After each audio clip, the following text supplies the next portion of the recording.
Hello and welcome back, MC1 Gamer here, bringing you another unlocking of Age of Sigmar. I am joined here with Thomas Lyons from Warhammer Weekly. Welcome, Tom. Hello, friends.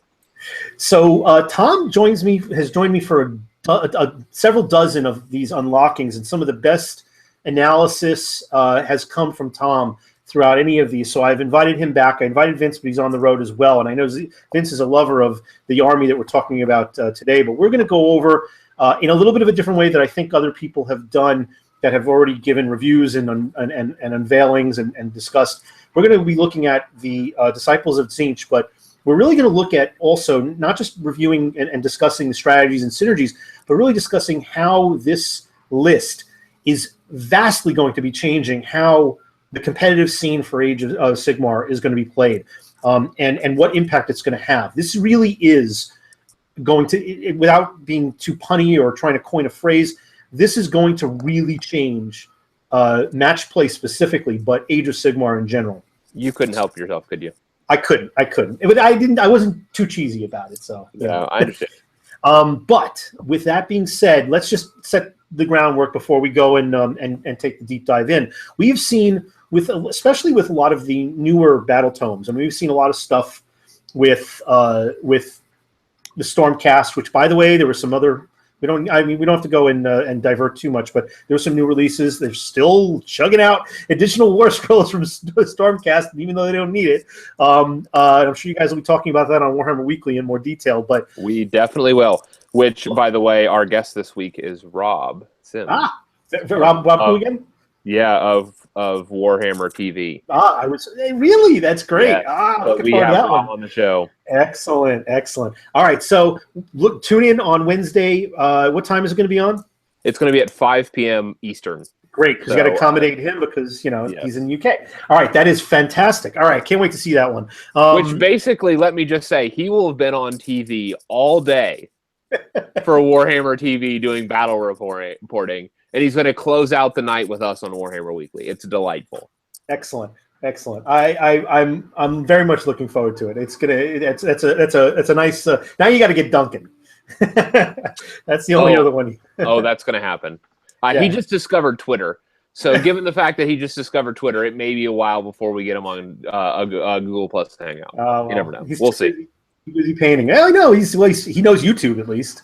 It's true. So, it's true. He does know YouTube. All right, so great. Again, tune in on Wednesday for really a special Warhammer Weekly, Rob, from the Warhammer live casts. Okay, so there's just going back to where I was headed, and so we can dive right back in, because I know we have probably what's going to be a fairly big show in discussing Tzeentch, because there's so much to talk about. We've seen history with things that have been released, that new stuff and new ways to play. The mechanics for each of these battle tomes have been really different and game-changing.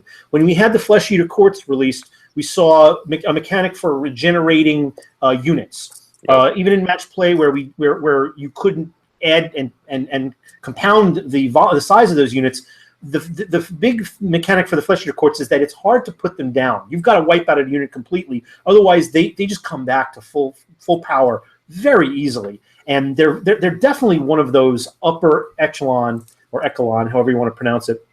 Echelon, thank you. Echelon. They're definitely in the higher tier in terms of competitiveness. Of course, that's an obviously ever-changing thing, as we're now seeing. But they've competed very well up until some of the recent releases. We've seen the Sylvaneth released with a mechanic that uses terrain as a connection point for a vast number of abilities. Brutally uses terrain. Let's make sure we're using the right adjectives there. Yes. Very effectively. And we've seen it in some of the more recent competitive matches as well.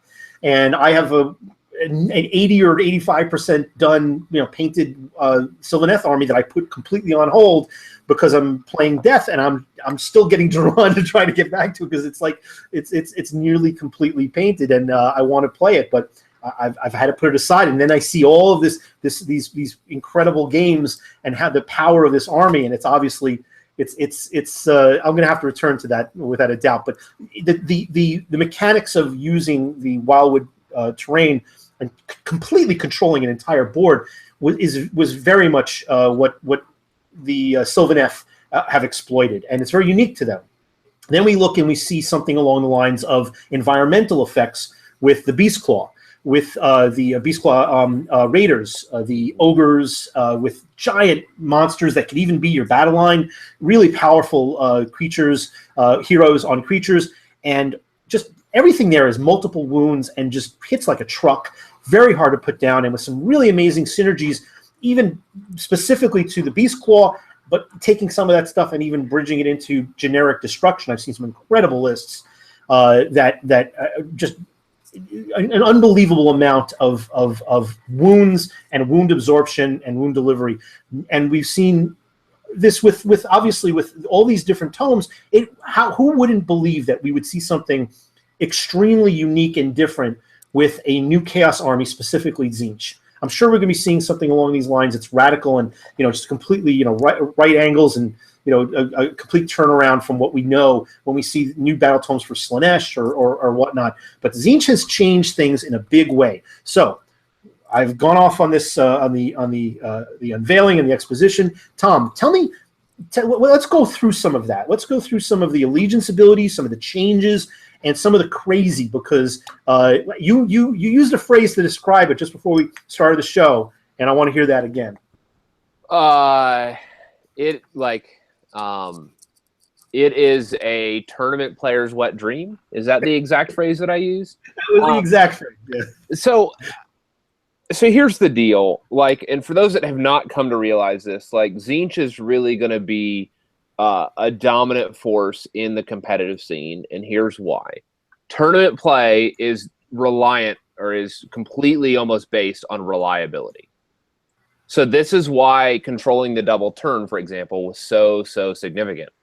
Was that the more reliable you can make your army play and make your army perform, the better it's going to perform in that you know how to predict the outcomes, you know how to plan accordingly. And Tzeentch is all about a plan.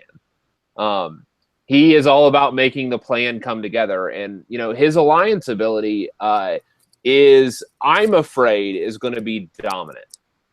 To the point of being, uncomfortably dominant. And I don't know what other people can actually do about it. And that's the problem. If you have a spell, you can counter it by unbinding.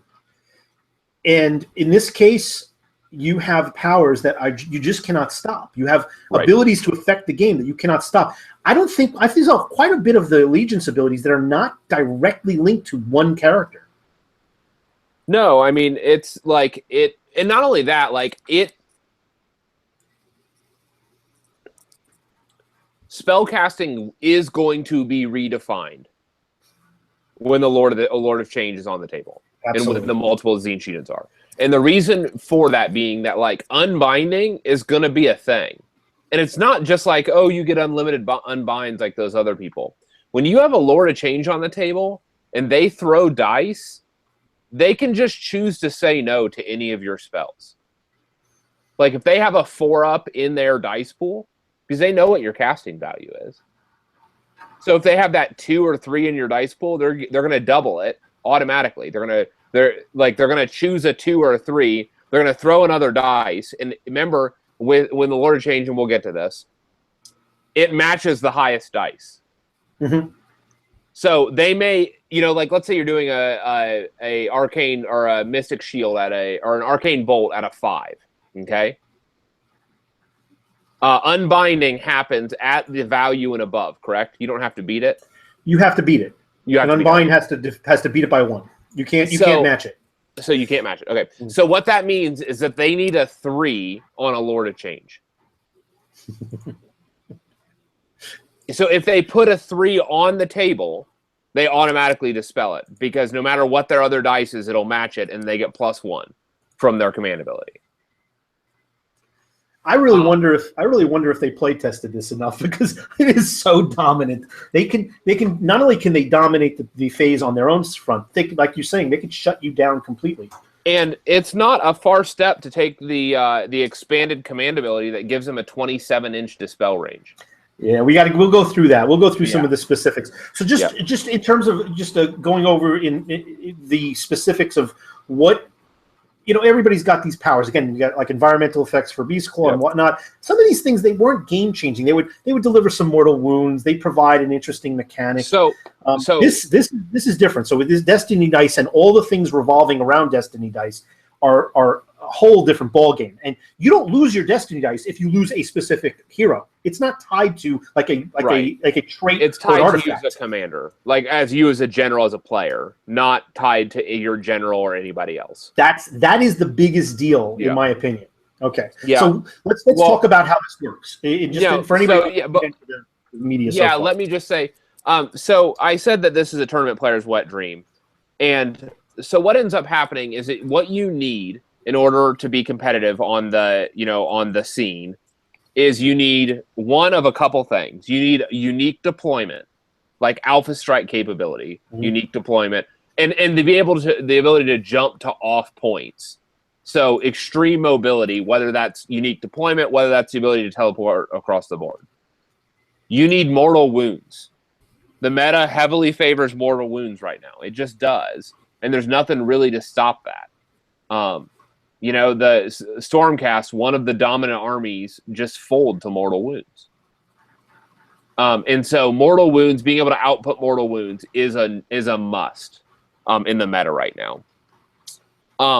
And so those have traditionally been the two things, and also reliability control. Like a lot of the Skaven things are okay, but the problem you end up running with Skaven is that oftentimes they're going to blow themselves up. And so there's a degree of reliability that's a problem there, even for Skyer. Like, especially that's why people go deep into the Skyer list, because they want those units to pop up at the right time every time.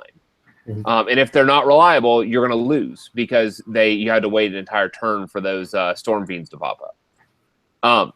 And so the key is that Tzeentch has 2 of the 3 of these on lock. He has mortal wounds and he has reliability. Oh, we're going to go over just how much mortal wounds. It's a plethora. we can use as many descriptions as we can. It's a shitload of mortal wounds. And so, I mean, this is just set up to be a successful tournament force. Like, there's just no way around that. Yeah. And that's not even combining it with like goofy stuff like Archeon for the auto kill ability with dice. Like, so let's go to the Alliance and then we'll move on. Yeah. Well, let me just say that I think that that Tzeentch, Disciples of Tzeentch has the potential to be a hobby crushing type of army list. I think it can beat down people that have dominated before in ways that they've never seen. So which in any other circumstance you would say is cheating. I wouldn't say it. Yeah, no, exactly. Because you're like, you know what? No, I'm not. I'm just gonna get a 6 here. Like in this moment, I'm gonna do a 6. In most other games, that's cheating. And that's just par for the course for Tzeentch. All right, so I will use this phrase, and I hope that this spreads like wildfire.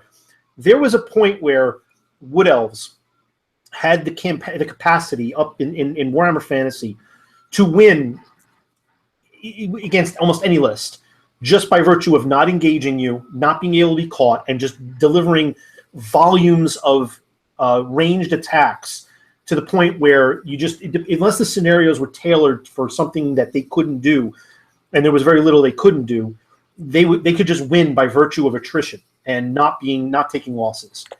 I really think that Tzeentch has become the old school Wood Elf version, but in the Magic phase. They can do things that you won't be able to touch them. They just are going to rule the skies in that regard. So let's get into that. Let's go talk about some of the Allegiance stuff. The first thing to discuss is the Destiny dice. So why don't you go tell me about Destiny dice, and I'll go start pulling up some pictures. Yeah. So how the Destiny dice work is that you're going to throw 9 dice at the beginning of the game for most Tzeentch lists. This is your Alliance ability. This is replacing that junky Chaos Allegiance ability that nobody used, that every time you went to pile in with the unit, you rolled a d6. On a 6, you get +1 to hit. It was terrible.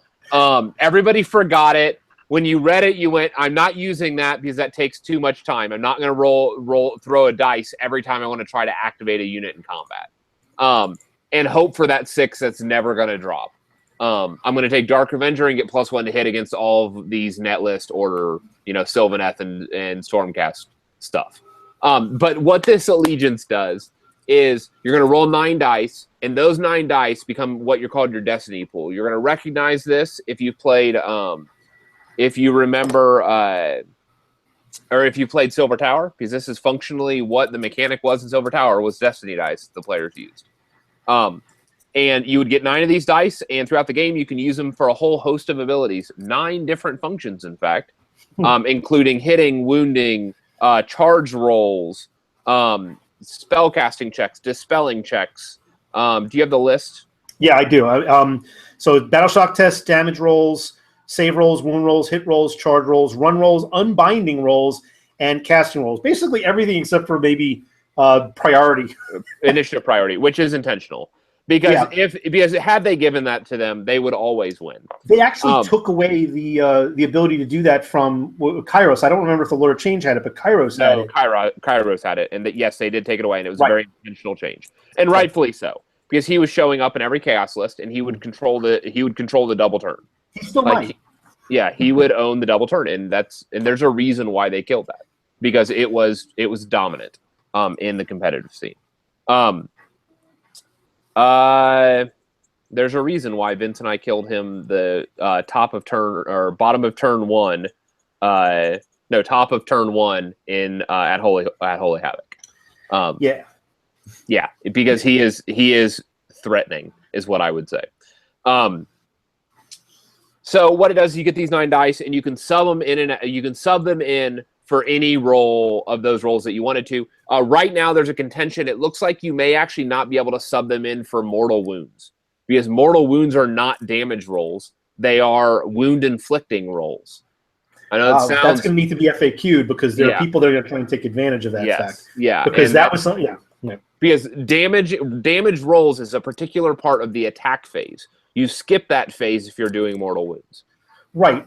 But there are some situations that will incur a mortal wound based on a hit roll. So it's true. For example, the screamers on like a 6. There are the chariots, for example, that I don't know if those chariots are necessarily going to be. Those aren't damage rolls. So damage rolls a particular part of the combat phase.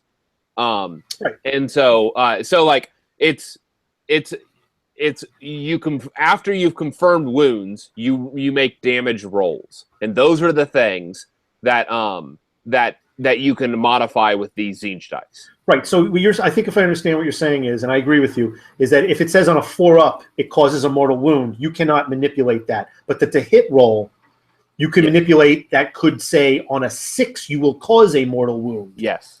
No, what you cannot, when you Arcane Bolt, you can't choose a 6 and do 3 mortal wounds. Right. But if your to hit roll is a 6, and on a 6 you cause a mortal wound, which I think the screamers do when they fly over you. Right. You could change your to hit roll to be a 6. Yes. Yeah. And cause a mortal wound. Yeah. I'm saying particularly like the roll to determine how many mortal wounds are assigned. Well, thank goodness, because there's so many of those out there. Yes. You might blow through all your dice, but then by then you'd cause so much carnage. There are some non-standard uses that a lot of people just haven't, I don't think, have thought about yet. And what I mean by that is some of these non-standard uses are like on battle shock tests. You got to remember that Chaos Demons on a battle shock roll of a 1, a result of a 1, those Chaos Demons are going to regenerate a D6 models. Yeah. Now, you think that's like, that's just 1s, though. It's on a 1, right? It's a 1 on the battle shock, right? Yeah. And so people are like, oh, that's just 1s. That's not that big of a deal. Well, you know what? It's not until you include Archeon in the force. And then he can adjust any die roll by 2, up or down on battle shock. And so now Archeon can turn all your 1 to 3s into 1s. So every battle shock you take, you can just choose to increase your model count. And again, Archeon, however you want to pronounce it, he can become part of this list. He can synergize with this list. Both little Archeon and big Archeon. Yeah. And what you're going to learn later is that you gain bonus magical spells for being in this list. And here's the funny thing, is that little Archeon gains those bonus spells because he's a Tzeentch caster. So he actually gets something beyond Magic Shield and and Arcane Bolt. At least until GW finally, digs a 6-foot hole, throws the compendium scrolls in, and throws all the dirt back on top of it. That won't happen. I mean, what's going to happen? I'm going to call it now. What's going to happen is if they make a move against compendium scrolls, they're going to move towards in the General's Handbook 2. This is what you'll see. It'll be there are two types of play. There is legacy play, and there is contemporary play. Legacy play is determined or is all the models that you can currently purchase. Any model that you cannot currently purchase moves to legacy play. And so events will choose that this is a legacy game or this is a contemporary game. All right. Well, this could be a whole nother show, but I will say that's this. Fine. I'm just telling you. You heard it here first. Just like we'll definitely give you credit, but just like open play versus match this play, is Vince. This is Vince, and I agree with him on this completely. I will give him credit for this. But the concept of open play versus match play and what becomes the norm is still a reality, which means match play. We're using points. We're using match play even when we're playing open play regularly. Here, just to try to get a gauge, even on open play. I'm involved in an open play, a series of open play games this weekend. Everybody kind of used it just to get an idea of the size of their forces. Even though sudden death is a thing, we still just used it just as a benchmark. Let's get back to the allegiance. Okay, so you have these dice, and you're going to choose these results. You can refill this pool. Very easily. There are battalions that refill this. There are command abilities that refill this. There are spells that refill this. I would dare to say that if you deplete all of these dice and are not able to find a way to get them back, then you're doing it wrong. No, I would say that this is build dependent. There are a handful of battalions that do this well, but not all of them, and most people will not be able to refill these easily. And what I mean by I really believe this, because most people are going to be too tempted by all the other toys. Okay. And so you're going to see this in a handful of battalions. Most people are going to take the mortal spell that restores 1 dice per turn. Right. Okay. So most people will get 1 dice per turn back. And they're probably not going to take a lot of the other stuff. Yeah, well, when you consider that does turn it into the on most scenarios being 5 turns, it turns that into a 14 dice without any other ability to restore dice. Think about that, though. Consider this: your 1s are just as effective as your 6s. They're situational, and they're going to come up. You could, and and we'll go through this. There are some scenarios here where you can pick your dice. You can pick a couple of your dice and decide what you want them to be in advance. Yes, that's true. I've tried to build a competitive battalion with that, and it's not possible. Really? It might be possible, but in a 2,000 point match play, you don't gain all the tools that you need. It may be possible, but what I would say is that you don't have everything you need if you build that battalion. Well, let's talk about that real quickly, since that's what you call what you claim as an exception in terms of what's competitive. What's the elements that provide you with? Let's discuss that. What's the elements that provide you with the ability to choose your initial dice, and why do you think that's not appropriate if you want to be as competitive as possible? So the Overlords of Chaos is the battalion that you're talking about. Mm-hmm. Okay. So the Overlords. Let's see if I can pull it up. I'm sorry. No, it's not the Overlords of Chaos. I take that back. That's the one that lets you choose to. Here's a real quick thing on these dice: is that you have to choose to use the dice before you roll. Yes, that is something that I hope people don't forget. You can't roll, and then suddenly there's basically 2 battalions that really let you manipulate these dice heavily. Where's my book?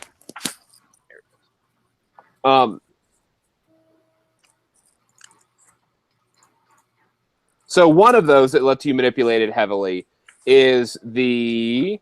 You're talking about the Arcanite Cabal, which is the let me start with the Overseer's Fate Twisters. Okay, great. But we'll go through that. I'm going to go and pull them up. So while you're talking about it, I'm going to pull them up. Yeah, so this one, the big selling point here is that at the start of each of your hero phases, you're going to add 1 dice to your pool while anyone from the battalion is still alive, which this is a 9 unit battalion, okay?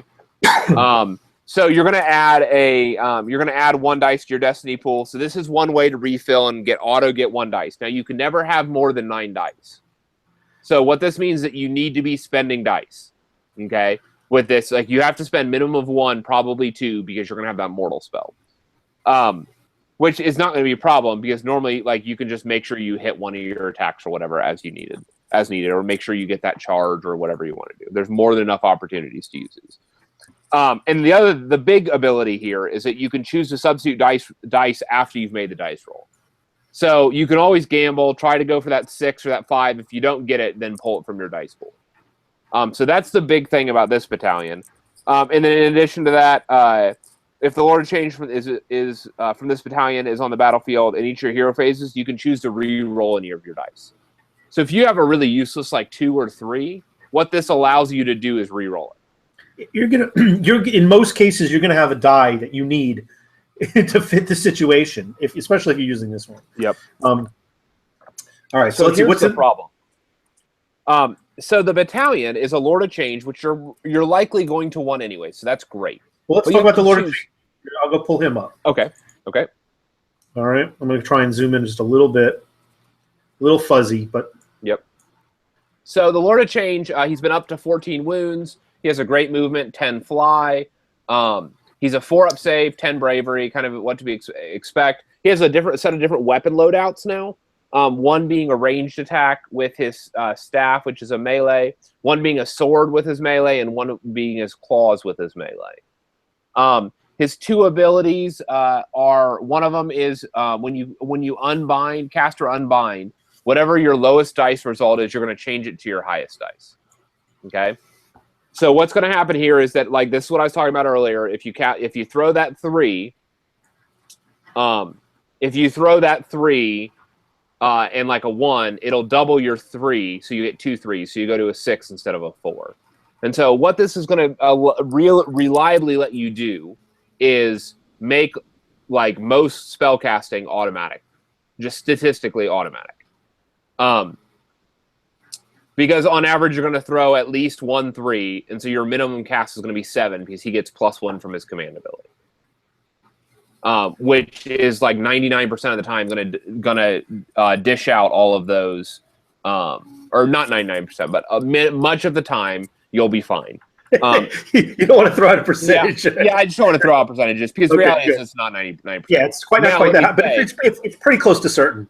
if you're running a blue scribes, it is going to be 99%, because the blue scribes let you reroll failed cast. And so if you failed it at that, you're going to throw 2 more dice, match the highest, and move it up. Yeah, I'll pull up Blue Scribes in a second. I just want to make a comment here about the Lord of Change. Now, Lord of Change and Kairos also, and we'll talk about Kairos later. They've increased their wounds, like you said, but I don't remember if the points were increased. But the Lord of Change is now 300. Yep, they both were increased by 40. Okay, which is still a steal. You get 14 wounds. I got to tell you, a lot of 14 wound models are in the upper 300s or over 400. I know that the Vampire Lord on a Zombie Dragon is 440, and he's 14 wounds. This is the price range that some of the look, you can get into combat with him. He can dish out some decent damage in melee. He's got plenty of attacks, good rend, lots of damage. He is no slouch just in the close combat phase. Beyond what he does for in terms of destiny dice and what he can do to the magic phase.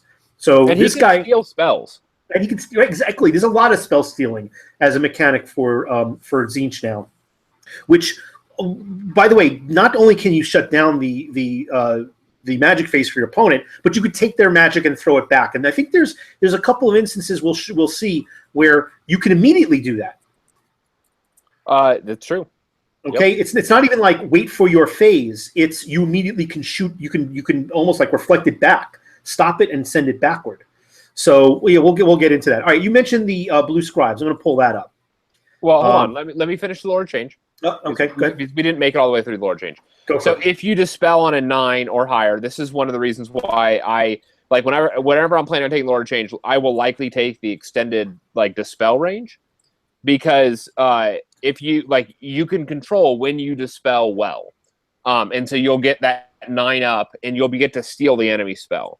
And let me just say, there are a number of spells that are worth stealing, like Skitter Leap, for example, which would let this guy teleport around the board because it's yourself or a Skaven hero. His command ability is going to give +1 to casting and dispelling to Tzeentch Demon Wizards, which in fact is basically every wizard that you're going to field.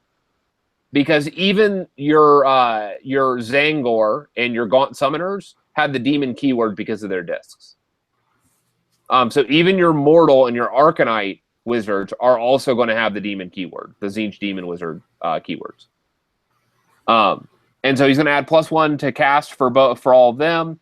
He's going to cast 2 different spells per round. He's going to unbind 2 spells per round. He has this neat little Infernal Gateway. You can throw 9 dice. On 6s, you do mortal wounds. And he can be summoned if, in fact, you want to bring more onto the table. Okay. He's just an all-around. He's a good guy.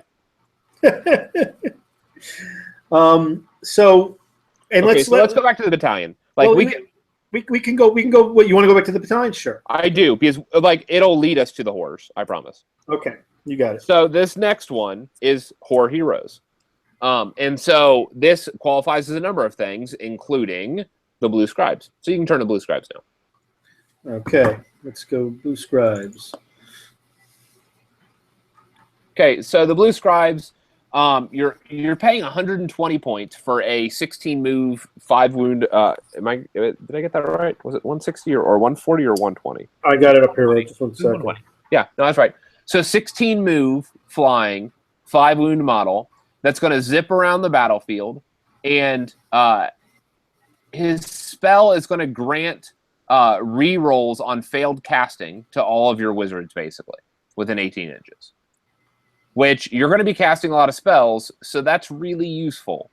And the funny thing is, you don't even necessarily need it half the time, but you may want to use it anyways, just for those really high casting value spells. Anytime a wizard within 18 inches successfully casts a spell, whether or not it is unbound on a 4 or more, the scribes automatically learn it.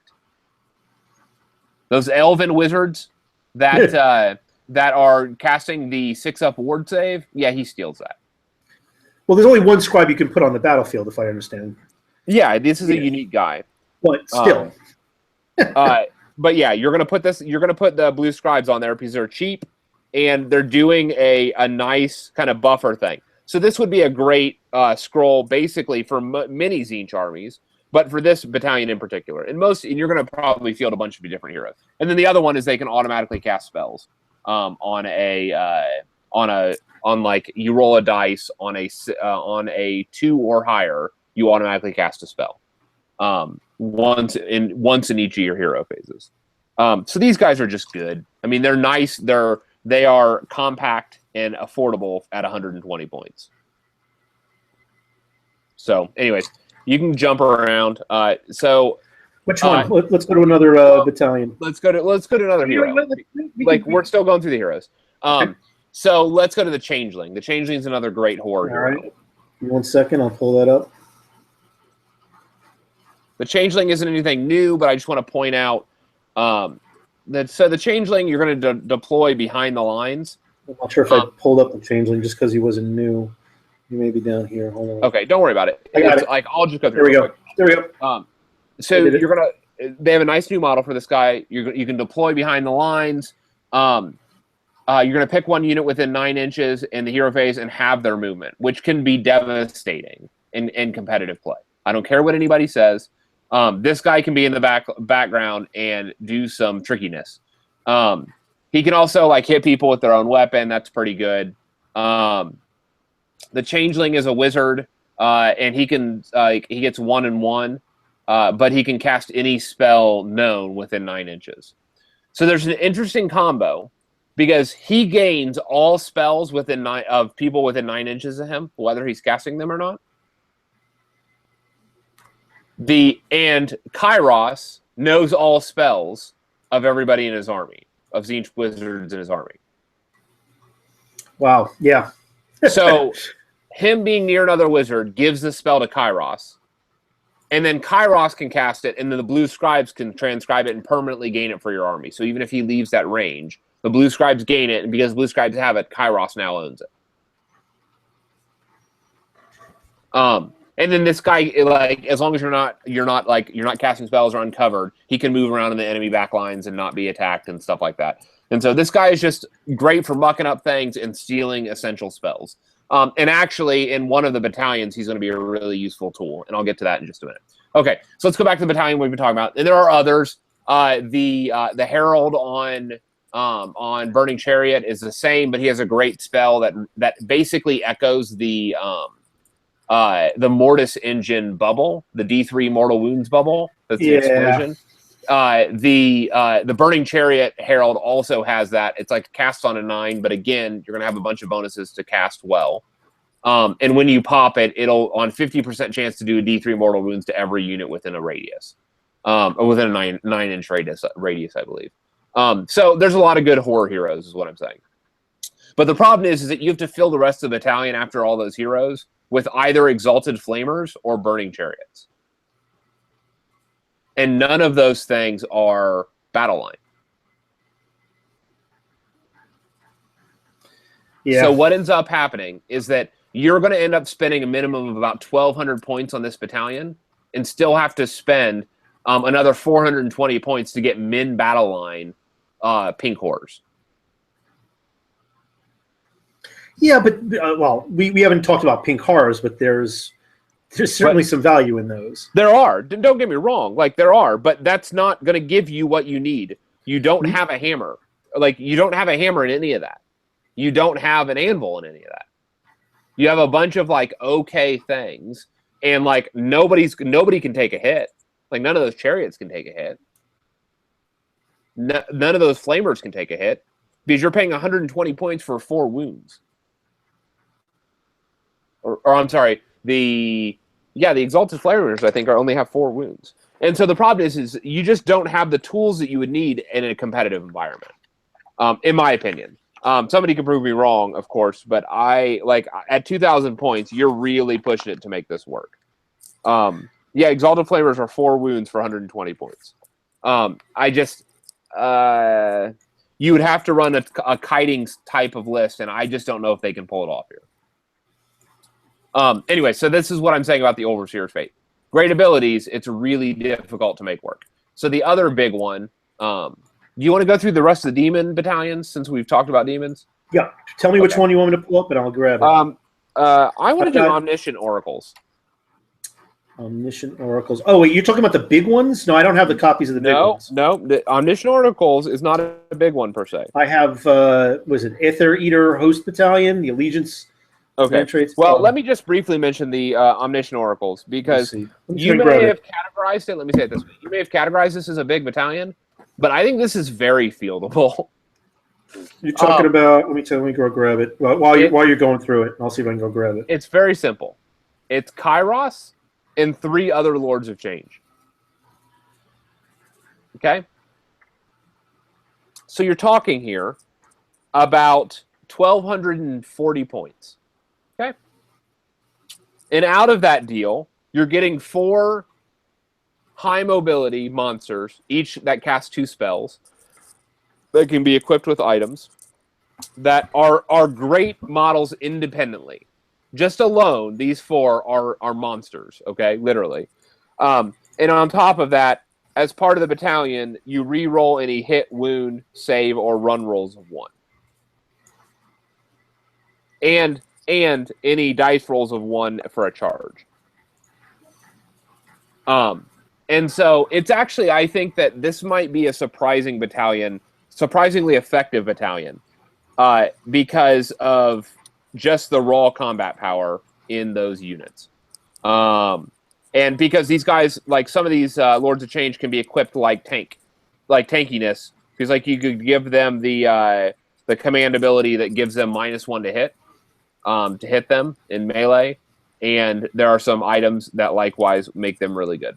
So what I would say is that there's one that increases the Ren by 1, so you'd have a -3 Ren sword attack that's doing 3 damage each, which is pretty good. You know, I'll take that. So anyways, so the Omniscient Oracles is one that I would definitely, I think that is going to be stronger. Most people are going to overlook it because they don't want to buy 4 Lords of Change kits.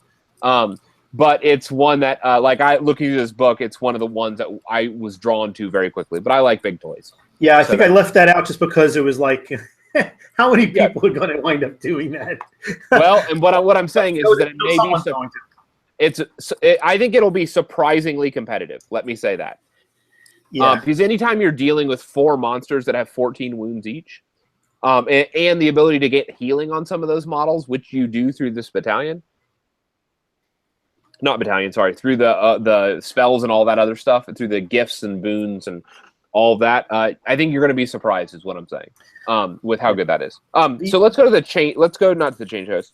Let's go to the multitudinous horde, because I think that this is going to be one that's going to be really popular. You're going to see it. It's going to be like kind of like Ghoul Patrol. Ghoul Patrol is really popular. It does exactly what you want it to, and it's affordable. This is the Death Flesh Eater Battalion that even if you're not flesh eaters, some people use because it gives you ambushing ghouls that are battle line and that are auto refilling. So like all the things that you want in matched play. You have a picture of this one? The multitudinous horde. Yeah, that's the only two that I didn't get ready because I thought they were, when I was going through them, I thought they were part of the larger battalions of battalions. So I didn't take pictures of those two. So if you want to grab that, if you don't, we can go to something else and I can go pull it up. We can come back to this. Here, let me send this to you real quick. Okay. And I'll let you pull it up. So multitudinous horde, I actually think this is going to get a lot of play.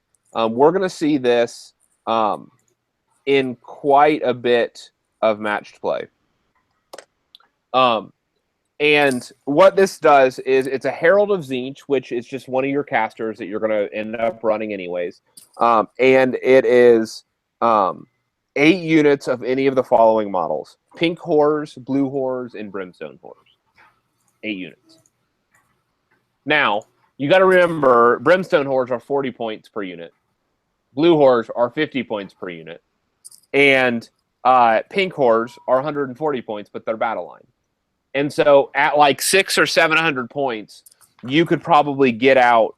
With this battalion. Probably not 700, so probably closer to 800. You could walk away with this battalion with a whole host of horrors, all of your battle line filled. And what it does is in each of your hero phases, you add a D6 models to your pink horrors, and you add a D3 models to your brimstone horrors. They're up, by the way. The picture's up. Yep. And so it's a very simple battalion that's going to be basically refilling your horror stocks.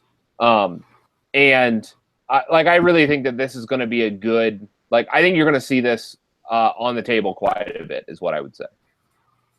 Because it is a battalion that fills your battle line and does everything that you're going to want to be doing already and refilling models for free.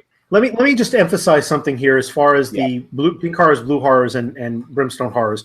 There's a lot of scenarios where once you take an objective, you need to have not only the most quantity, the highest quantity of models to retain it, but also it could be even proximity issues where you have the volume of you have to get within a certain range. So if you have enough of a large large unit, even if you take losses, you can keep an opponent from getting in close, even if they have more models than you, because sometimes they're within 3 inches or 6 inches. These things really do come into play in terms of scoring points. These units are some of the most amazing in terms of doing that, because even though they're not incredibly powerful in and of themselves, one, they're spellcasters, so they can get your just pink about horrors any. Are. Your pink horrors are spellcasters. Initially, they can get just about any of these spells that are batshit crazy that will go over. It's certainly in terms of the quantity of mortal wounds you can dish out, where a lot of armies will only be able to dish out an arcane bolt, and maybe they'll have 1 or 2 other mortal wounding type spells in most cases, where because of the rule of 1 in match play, you're not going to be dishing out or spamming something like an arcane bolt or even any of those other spells.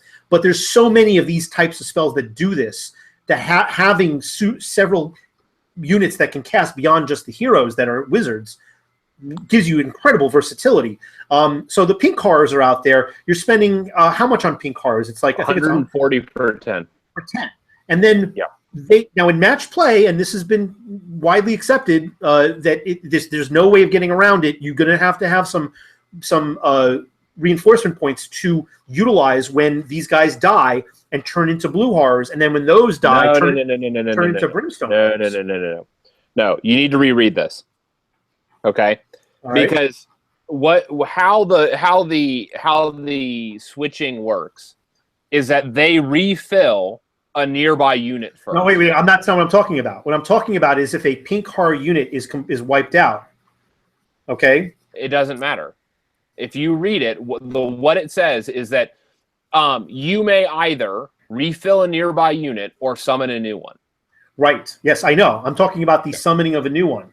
If you refill, then you don't have to worry about reinforcement points. Right. And so when you take casualties, like, so what it's going to be like, it's going to be down to like generals who are smart, who are going to get their brimstone and blue hordes engaged, and then they're going to retreat them behind their pink hordes. People are then going to engage their pink hordes, do some wounds on their pink hordes.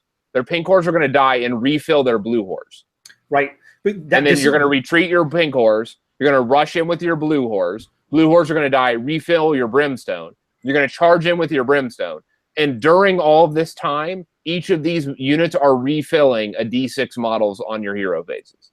Right. Well, my point was merely that if the unit gets wiped out, yes, it still can exist in the form of bringing in a new unit of the lesser one down the line. So beyond all of the recovery of the models with this mechanic, which is not requiring reinforcement points, even if the unit is destroyed, if you put aside 50 or 100 points, that's all you really need. Okay, because the blue horrors and brimstone horrors are cheap. Yeah, it's 100 points for 20 blue horrors. So you essentially are owning indefinitely, even if somehow there's enough wounds that'll wipe out the unit. You're not going to lose an objective unless you could have just 20 of these models completely own an objective, or 10. I think let me see if I understand. 10 pink horrors turns into how many blue horrors? 10 pink horrors turn into 20 blue horrors. Exactly. Okay, there you go. Losing your pink horrors even gives you an advantage in terms of quantity. Yeah, so like shifting you off of points is going to be very difficult. And this just delays that shift, because what this does is this, every time the hero phase ticks, you gain a D6 back.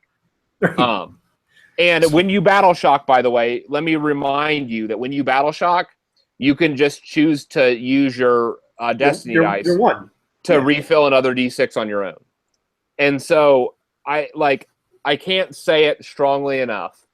Like Tzeentch hordes of horrors are going to be very difficult to shift off of points. Yes, and I want to emphasize to people that if they're looking to build this army and this type of a Tzeentch army, you're going to see the stock rise immensely, not just on the auction sites, but in terms of get people wanting to buy the Silver Tower box set as well. Yeah. Try and get the volume that they want, that they're going to need. And I'm sure that this is probably going to be included when we look at the battalion, not the battalions, the list that we're going to be talking about. Okay, let's move forward with another one of these. Okay. Give me another one of these that we. So the other standout for me was the Change Host. The Change Host is it's a big battalion, but it basically includes everything demonish. Okay, I didn't take the big giant ones. Well, this isn't the one. The Change Host is not. It's not the really big one. It's still a 1 and an 8. Okay. Do you have that one, or do I need to? Oh, if you want to go send it to me, go ahead. I just want to see. I don't know if I took a picture of that one. So. Hold on, just a minute. It may have just been where they were situated in when I grabbed the pics. But while we're pulling that up, let's go through the. Yeah. So what the Change Host does, it should the clear one should be in your inbox. Okay. What the Change Host does is, so this is an old battalion actually. This showed up in the Chaos Compendium, but it's been expanded to include all the new horror units. Okay. And so what this basically does is this is 9 Lord of Change plus 8 additional units. Those 8 additional units can include any of the new horrors, Exalted Flamers, any of the horror heroes, which we've already talked about how useful that category is. Normal Flamers, normal Screamers, and Burning Chariots of Tzeentch. So basically, almost everything demon except for some of the Arcanite demons. And so what this allows you to do is, in each of your hero phases, you can pick 2 units from the battalion within 27 inches of the Lord of Change, and those 2 units swap places. Yeah, it's so you swap 1 model from each unit, and then have them swap places, and then remove all the other models from the 2 units and set them back up within 9 inches of the model that got swapped. But it's not just swapping 1 model. There's more to it. There's shenanigans here that you can play. So you can pull people in and out of combat. Yep. With this, so you can force people into combats that they don't want to be in. And so remember how I was talking about how refilling flamers and blue hordes and all that? You can pull that shenanigans by these swaps. If you have at least 9 units in this battalion, you can swap 2 sets of units. If you have 18 units, you can swap 3 sets. Now the 18 seems completely unreasonable. Until you until you recognize that you have 40-point units in this battalion. Right, the brimstone. Right. The brimstones. And you can force people into these combats with these terrible units that they're going to have to either fight or run away from. And if they run away from them, they've used up their fleet. Now there's some really interesting this battalion offers a tool that the other tools didn't have. And what that is an Alpha Strike. Because if you'll remember, the Changeling is a horror hero that deploys in the enemy starting zone. So let's go grab the Changeling and just pull that up real quick. So if you can deploy your Lord of Change on the line, okay, and the Changeling at 27 inches from him. See, if you'll look, he sets up in the enemy army, any opponent's starting area. And so the trick here is that you deploy your Lord of Change on the line, preferably with at least a skirmish line of brimstone horrors in between him and them, or whatever. And then what you'll do as your first action is swap that Changeling with another unit and drop a unit into the enemy line. But it gets even worse than that, because if you look at the rewording here, and I'll just read to do so, you take 1 model from each unit. Now, the Changeling it's a single model, but let's talk about the other model.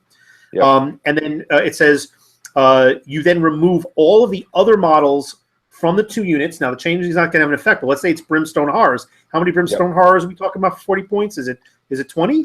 I think Brimstones can go up to... That's a great question. They go up to 30 max models. Okay. Well, let's just say anywhere from 10 to 30. Okay. Yeah. Now you take the 1 model out, you remove all the rest, and then you set them back up within 9 inches of the model. Okay. Yep. So you can pull anybody into combat with this because you can deploy in combat with this. It doesn't say anything about that. That's the crazy thing about it. Yeah. You're setting up models. Okay. You're not moving, and because you're not moving, you can set them up in combat with other units within 3 inches, even if it's not touching base to base. If you could set the model that's swapped in your enemy deployment zone within 9 inches away, within 3 inches of the close combat zone for basically being activatable. And this is the crazy thing, because you mentioned about you using somebody's retreat. Well, let's talk about the fact that you could be putting them in base to base with, or rather within the 3 inches activatable range for close combat with artillery crew, enemy spellcasters, any characters that provide very important synergy. In order for them to move, yes, they will have to retreat away from that point. But what you're doing is you're forcing your opponent. If you're not outright destroying those models, you're making them lose a turn. You're delaying and ruining their tactics. At any time you are messing with somebody's game plan, you're winning. And you know what the best part about this is that if you don't do anything with that changeling, you can teleport him back in next turn, and he's still untouchable because he hasn't broken his cover. So you can do this again and again. I've already seen this in 2 events. One of which is a regional event, a whole circuit here in the Pennsylvania, New Jersey, New York area, where they're initiating a rule that says you cannot affect the game until you break that ability, until you are. It's like for instance, just as an example, like the Carrion, you can't score points, you can't do anything to and with that model until they break that immunity rule. So while that is the case in the rules as they are now, I wouldn't be surprised if we see some addition in matched play in General's Handbook 2 that kind of puts a little bit of a stopgap on that. But until that happens, or until you go to an event that has a comp that makes that happen, yes, your changeling can continue to go do that. So now the advantage here, by the way, let me just jump in here and acknowledge this. Now the real magic here, like, yes, engaging dropping a unit in and having them like conga line into the enemy unit, which by the way, you can get really far, like even if you had your guys on the line. So here's the funny thing. Oh wait, hold on, that doesn't work. Okay, never mind. But what I will say is this. Let me just go to something simple. If you have a what I think where this is going to really pay off is with the bomb spells. The all enemy units within X inches. For example, like what the Exalted Flamer,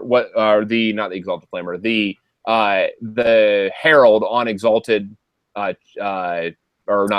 Herald on Burning Chariot has that bomb spell. That's all enemy units within 9 inches. You can teleport him in and drop a D3 mortal wounds on their entire army, turn 1. There we go. You're talking about the Wake of Fire. Yep. If successfully cast, roll a dice for each enemy unit within 9 inches on a 4-up. They suffer a D3. That's actually not this one. That's a Tzeentch Firestorm. Yes. Yeah. Here we go. Yeah. Yep. That's the 4-up. It's not a 4-up, but it's it's very much like the Mortis engine. And then he can move. Here's the best part, and still do Wake of Fire and burn somebody he moves through. And then charge somebody in the back line that same turn. I want to point out that that's not a once per game. No, he can just keep casting that. Yes. And the Mortis engine is once per game. That's what I'm saying. Like, and he can, if he wants, he can throw 3 dice on that one bomb, turn 1. And if he's within 18 inches of the scribes, which he will likely not be, but if he is in 18 inches of, like, you could pull some shenanigans, by the way, and get him within 18 inches of that scribe. Let me just say that. Sorry, it's true. But if he could drop that bomb, and the next turn, if he doesn't die, like you get him into a good position, the hard to charge, you could teleport him right back out and put them, like, inundate them in flaming hordes or whatever again. So, and just do this again and again, or you just choose to teleport Kairos in next time. Or no, Kairos can't be teleported if he's not part of the battalion. You could teleport the Lord of Change in, but he's not gonna have the spell that you need. The Blue Scribe would be the right one, because if the Blue Scribe is within range, he could have copied this spell from the Burning Chariot. And so the Blue Scribe would probably be what you'd end up teleporting. Let's emphasize that copying the spells. Let's explain that, because that's something I talked about this already. Yeah. The Blue Scribe, 50% of the time, anytime any spell is cast within 18 inches, friend or foe, there's a 50% chance that the Blue Scribe adds it to his spell's note. I also want to emphasize that the Herald of Tzeentch, that's the one on the disc. The Herald on a Burning Chariot is 120 points. This one is not, though. This one's 200. This one is 200? Yeah. Which one is this? This is the Herald of Tzeentch on a Burning Chariot? Burning Chariot. Burning Chariot is 200. The Tzeentch on disc, Herald on disc is 120. No, I'm talking about the Herald of Tzeentch on a Burning Chariot. That's the one I have. I have it at 120. Okay, the back of the book says 200. Oh, then they changed it. Okay, good. Well, they increased its value. Good, because even 200, that's a steal. Yes. Yeah, and you're going to bomb him, and then you're going to teleport him back out. But anyways, this battalion has a bunch of like turn 1 alpha strike shenanigans of teleportations. And this is so the real question is this. I don't think you can do this, but this says you can swap, remove all the models. Okay, while it has 9 number units, then 2 different pairs of units can swap places rather than only 1. I think those have to be 4 distinct units. If it's not 4 distinct units, then you could like daisy chain and teleport this guy in, and then teleport him back out and put a set of horrors in, potentially turn 1. But I'm pretty sure the way this is worded, you can't do that. I think you have to do 2 different pairs. I want to point out that the app, even though I just replaced it and saw it again, it still says 120 points in the app. That is incorrect because it is 200 points in the book. Yep. And so that's a glitch. Yep. So just be aware of that. Your Herald on a Burning Chariot is 200. Yes. So those are our demon battalions. Let's jump to the Arcanite cult. Okay, got that. Because this is the one where not the Cabal, but the cult. You have the cult? All right, let me see. Should.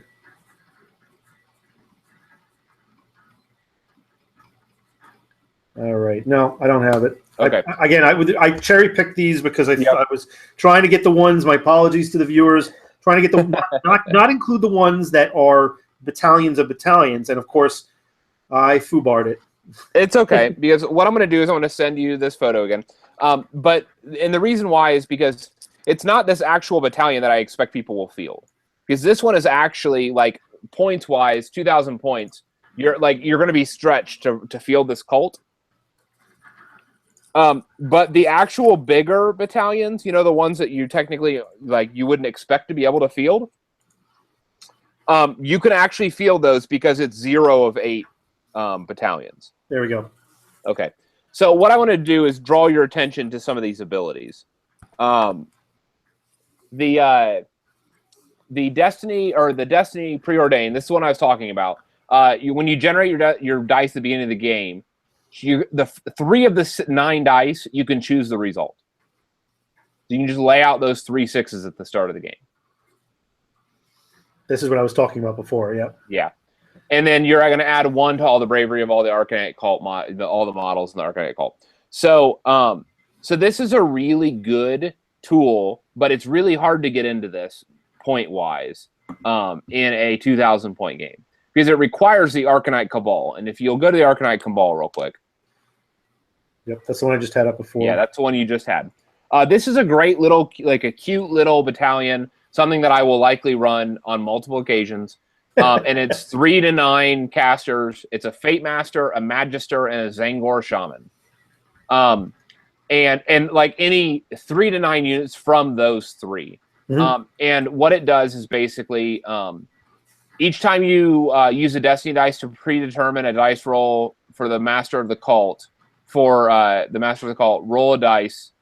Let me say this again. You're going to choose a Master of the Cult. So you're going to choose basically your guy. One of the guys. Right. One of the guys. And anytime you use a dice for that guy, you roll a dice. On a 4, 5, or 6, you immediately add another Destiny dice to the pool.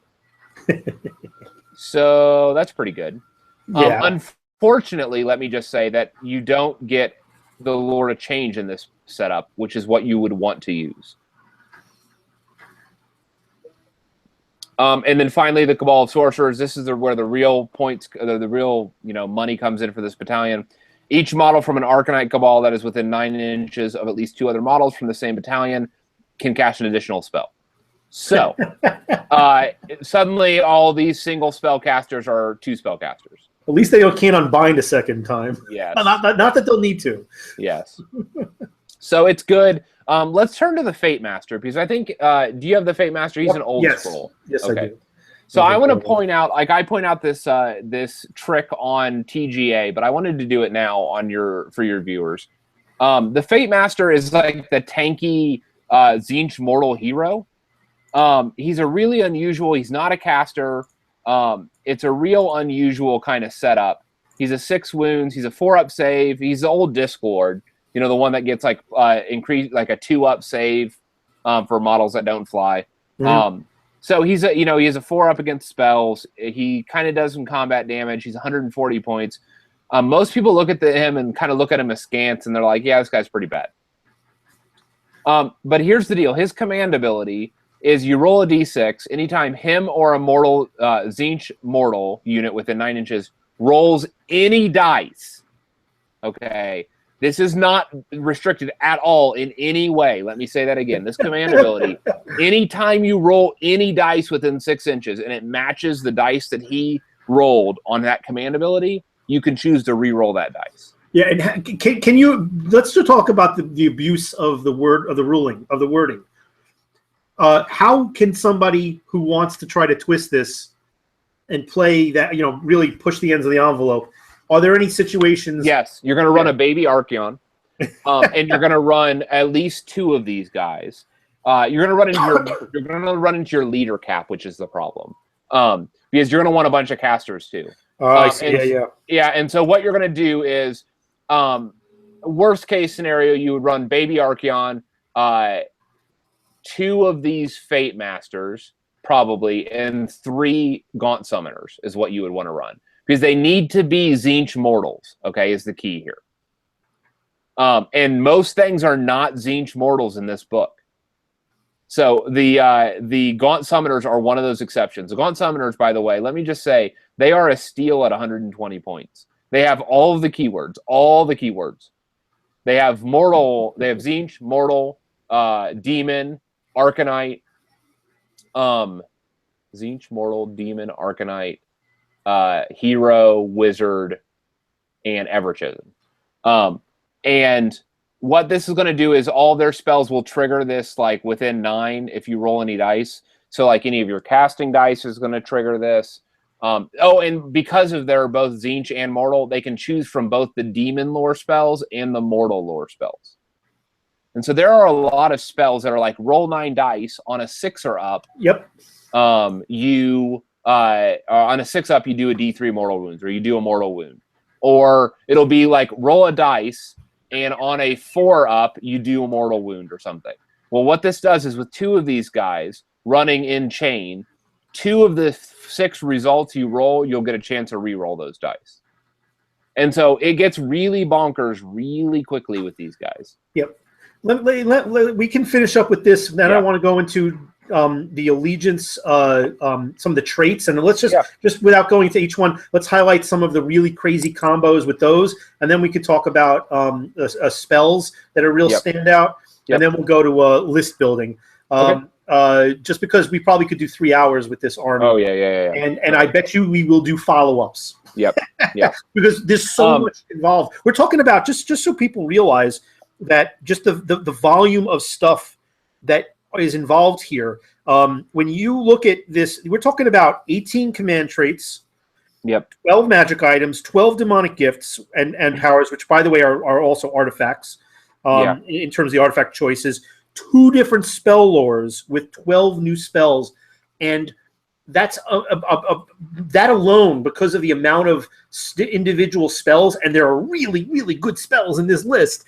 You can take pretty much all of them, or nearly so.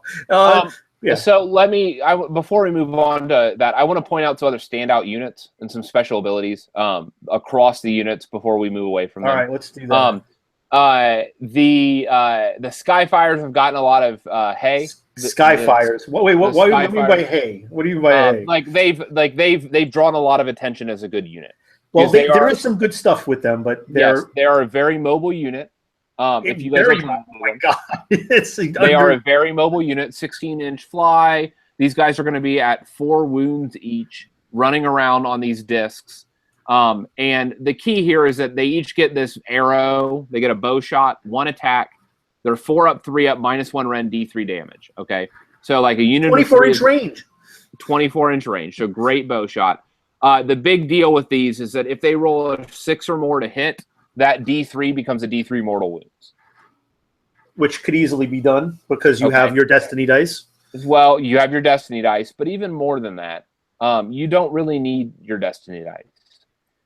or not often, because what's going to happen is if you have a Zangor Shaman within 9 inches, they get +1 to hit. So that means you're hitting on 3-up, you're triggering mortal wounds on a 5-up. If you're fighting Order, which right now the meta is heavily weighted in Order, like 6 of the 10 Masters, or 6 of the 10 Grand Tournament lists were Order lists. You're going to take Dark Avenger. Well, no, you aren't going to take Dark Avenger. I take that back, because you're going to be Tzeentch aligned. So you're going to have to. So you'll be at 5-up, and then you can get another +1 to hit through. I think there's some other hinky shenanigans. I'd have to double check. You could probably run a sorcerer, a chaos sorcerer, and reroll 1s to hit as well, which would increase your chance of triggering those mortal wounds. And so you're going to trigger a couple mortal wounds and do a bunch of D3 mortal wounds. And these guys are only 160 points for 3 of them. So you can run a block of like 6 or 9 of them, get 9 shots doing like probably a third of them at least doing mortal wounds. They're really good. And they automatically can get reroll failed hits and wounds, by the way. Oh, yeah. They get that as long as you're not within close proximity to. Only in the combat phase, though, and you need the shooting phase for the mortal wound. Oh, it's only close combat. Okay. Yeah, it's only close combat. Now, do they have a mechanic? If I remember correctly, did they have a mechanic that allows them to move, kind of like the? There's a battalion that lets them move. It's a battalion. Okay. There's a battalion that lets them move in the hero phase 9 inches, and if they move over somebody, you roll a dice on a 6-up. They do a mortal wound. Right. So we'll get to that. It's okay. Do you remember what that is? Well, if you like the Skyfires, you might as well do that. So let me just accentuate that a little more, because think about it, if you get a free move 9 inches in the hero phase, you get in your movement phase 24 inches. Yep. Okay. The potential, if you charge, which I don't know why you would charge with these guys. Yeah, you're never going to charge. You don't want to be in combat. Catching these guys is going to be the problem. Like, people trying to pin these guys down is going to be a problem for people. But what I'll say is that, I like the Zangor Skyfires. I actually like the Zangors better, though. So can we jump to just the vanilla Zangors? Vanilla Zangors coming up. There we go. Okay, so. 2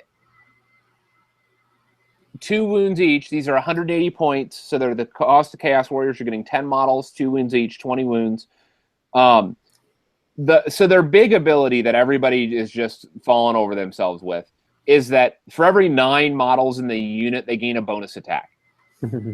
Okay, and so if you run a block of 30 of these guys, they're going to get 4 attacks. You're going to run 12 of them with these big Savage 2-hand blades. And these big 2-handed blades are going to hit on. They're going to hit on 3-up. I'm sorry, they're going to hit on 4-up, wound on 3-up, -1 rend 2 damage, and each model will do 4 attacks. So you'll get 48 of those attacks. Yeah, they're 180 per 10. Yeah, so you're gonna pay out the nose for this large unit, but they're going to do a lot of damage, and then you're going to have like a bunch of shield guys and other people behind your 2-handers to absorb all of the wounds. Because they get like a ward save, a 6-up ward save with their shield every time they take a wound. And so what you'll do is you'll end up pulling your icon bearers and all those last, along with the 2-hander guys. You can restock these guys, by the way, from the Bray Shaman. His spell, when he does mortal wounds, the Shaman, or not the Bray Shaman, the Zangor Shaman, when he's on the disc. His spell does mortal wounds, and it returns however many models you kill. It returns that many models of Zangor back to a nearby unit. That's the Zangor Shaman? Yeah, the Zangor Shaman. So you're going to keep a Zangor Shaman probably near this unit, and then basically that's their boon of mutation. Mm-hmm. They'll do a D3 mortal wounds for each model that's slain. You set up a new Zangor model. You're going to end within 6 inches. You're going to basically, whoever the Zangor unit's fighting, the Shaman is going to zap them and move a D3 models from that unit to this unit, assuming they're 1 wound models. It's a great combo. But go back to them real quick, because I'm not done with them. With the Zangors. The Zangors, you got it. Yeah. So the real magic here, by the way, so everybody gets absorbed in those attacks, and they're great and they're expensive, but cool.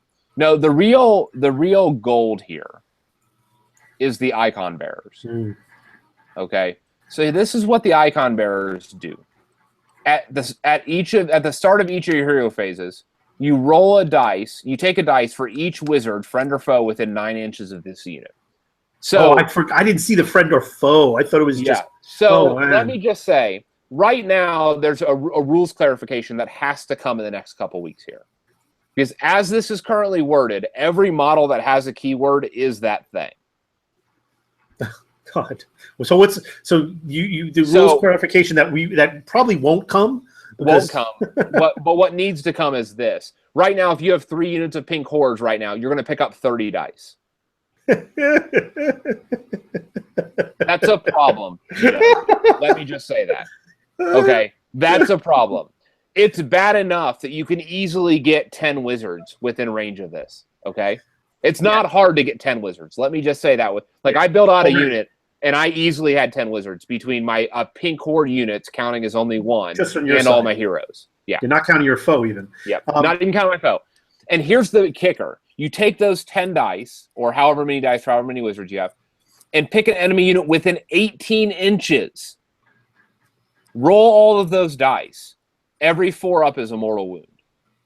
This is ludicrous. It's absolutely ludicrous. And I was talking about this with somebody just yesterday about how, and this is what I wanted to go into, and I'm going to divert a little bit before we go to the next thing in this craziness of Tzeentch, but this is the kind of thing amongst all the other things that we're talking about. Even if they change this, let's say they FAQ this and they say wizard unit, okay? Because then that eliminates at least the 30 dice because you have 30 pink or blue horrors. You just have your battle line. Your battle line equivalent of pink horrors. Let me point that out.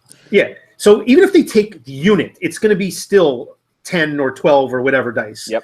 It won't be that much. Normally, it's going to be like 6 dice. But honestly.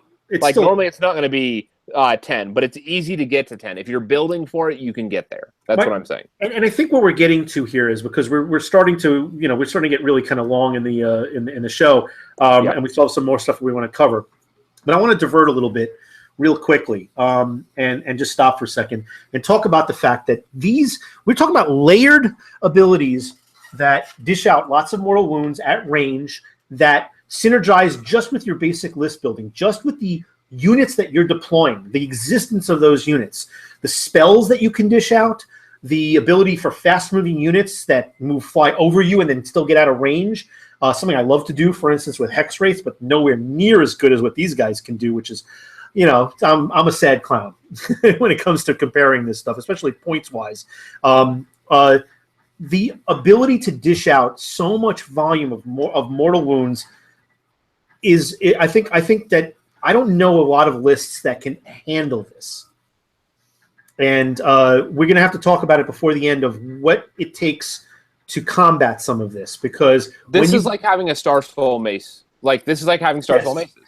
Star Soul, think about how few Star Soul Maces you can have. Right, but each one's doing a D3 mortal wounds guaranteed. So we are not in the same ballpark as Star Soul. But it's in close combat. Yep. It's maximum of numbers per unit. Yep. It's not like the whole unit. You're taking attacks away in order to get it. And this is within 18 inches. I know. That's the crazy thing. It's not just you're stuck in close combat and you have to dish it out into that close combat. Now you can direct where you want to put that.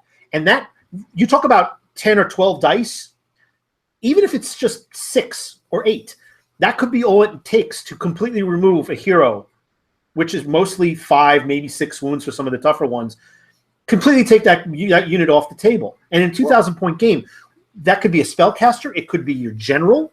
Not all generals are on monsters, sporting 12 to 14 wounds.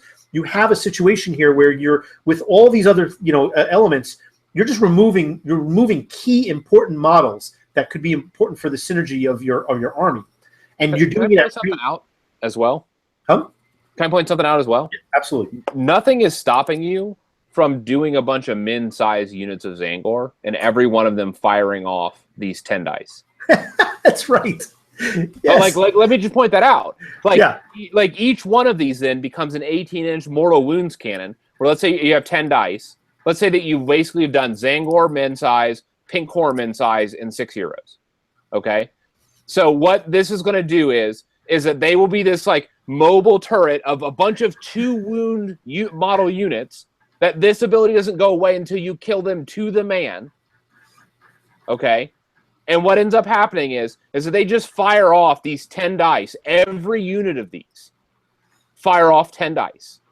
Okay? Each doing, on average, 5 mortal wounds. And no spells have been cast. There is no counter to this. That's what I said in the first part of the show. They have things that they can do that you cannot stop. you can't just and I don't believe that the current army list, the current meta, can handle this stuff, can handle the volume of it, because there's no counters. And if you try to go in after a unit like this, okay, you just mentioned yourself, they're 2 wound models. They have a 5-up save. They have ability to avoid wounds too on a 6 with their shields. So that's nice. That's kind of like, and that's inherent. All right, kind of like what the undead have with but they have to be near a hero. All right, and Nurgle has that, but they pretty much they have to build for it. They don't get it automatically. They have to pay for it. They have to build for it. This is an ability that's part of the scroll. So yes, if you want to go small, 180 points for 10 of these guys is amazing. You don't have to have the 30 shit kicker unit, because that's not going to go away. That's just going to blend anything you want. But you could equally do that with 3 of these guys. And they're battle line too. I was saying, did I mention these were battle line? Yeah. So you take 3 battle line units of these, and that alone. Yep. And they're 2 wounds each. It's astonishing. Okay, yes. So for 900 points, for example, you could get 6 spellcaster heroes, like 5 Gaunt Summoners and a Lord of Change, for example. Like, let's say you still wanted your big Lord of Change. So 900. And then you'd have 1,100 points to divide up between pink horror units. And so you could grab 4 of those at 560 points and still grab 3 of these Zangor units, right? 3? No, you'd have to get 2 at that point. So you'd want to back off and try to find a cheaper wizard, Tzeentch wizard. I don't know if you're not going to find one. So yeah, 2 would be good. So let's say that you only have 2 of these units, and now you're firing off 10 dice with 2 of these units every turn, and you have 10 wizards. Let me just point out, you still have 10 wizards on the table. Yeah, it's this is an ability that's really good. And I'll take this mortal wound shot on these guys, these 2 wound hardy guys, I think, over those Skyfires. Like, I'm pretty sure that I don't have to worry about positioning with this with these units, because these are just big blocks of dummy wound meat bags that you have to kill 20 wounds in order for this ability to go away. And that's just that's with the minimum 10 size. But let's also remember here that they're a 6-inch move, which is no slouch. Okay, look, 6 inches is respectable. That's elf movement. Now, that said, their weakness is bravery. Like, and if you look, you can see it. Like, these guys, if anybody gets into these guys, it's gonna hurt. Yeah, but you got 2 wounds though, so it's not gonna be easy to do. It's not like if there were 1 wound, you could remove enough models in close combat where you could potentially battle shock the balance of them off. It's not gonna happen. Even on a 10-man unit, in combat, they're going to dish out. If they're not going first, they're going to reduce the amount of shots coming back at them. Because they're going to do some serious damage. Look at the volume of attacks and the amount of wounds that they can dish, not just with the Great Blades, but just with the volume of look at what blender units like skeletons can do with volumes of attacks or ghouls.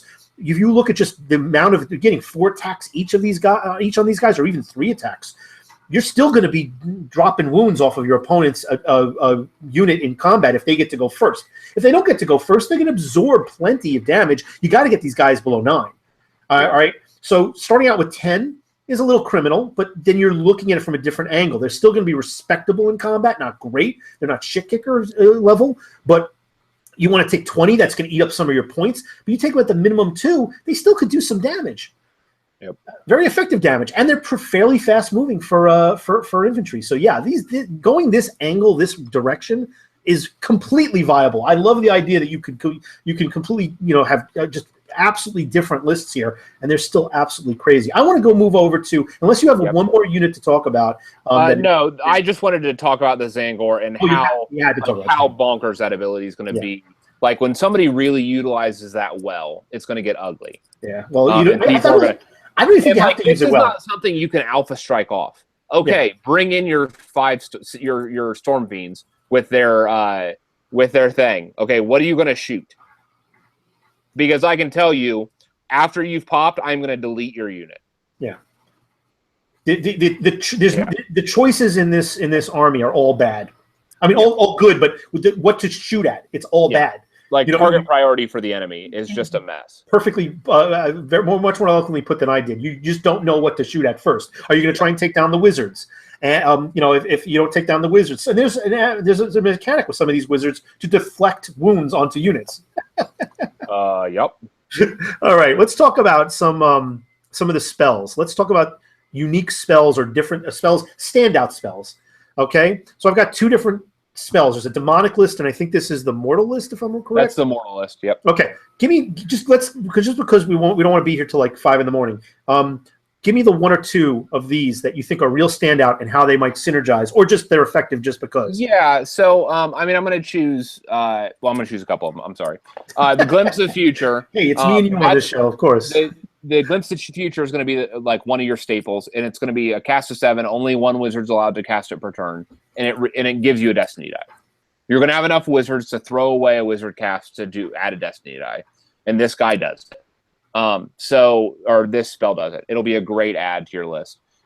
Shield of Fate, also good. It's a reroll saves on for a unit. Based on your number of Destiny dice. If you have 9 Destiny dice, you reroll 1s, 2s, and 3s. Oh, God, yeah. On your save. Arcane Infusion, it's +1 to hit. For that hero has a +1 to hit and wound. Infusion Arcanum, you mean? Okay, yeah. Yeah, Infusion Arcanum.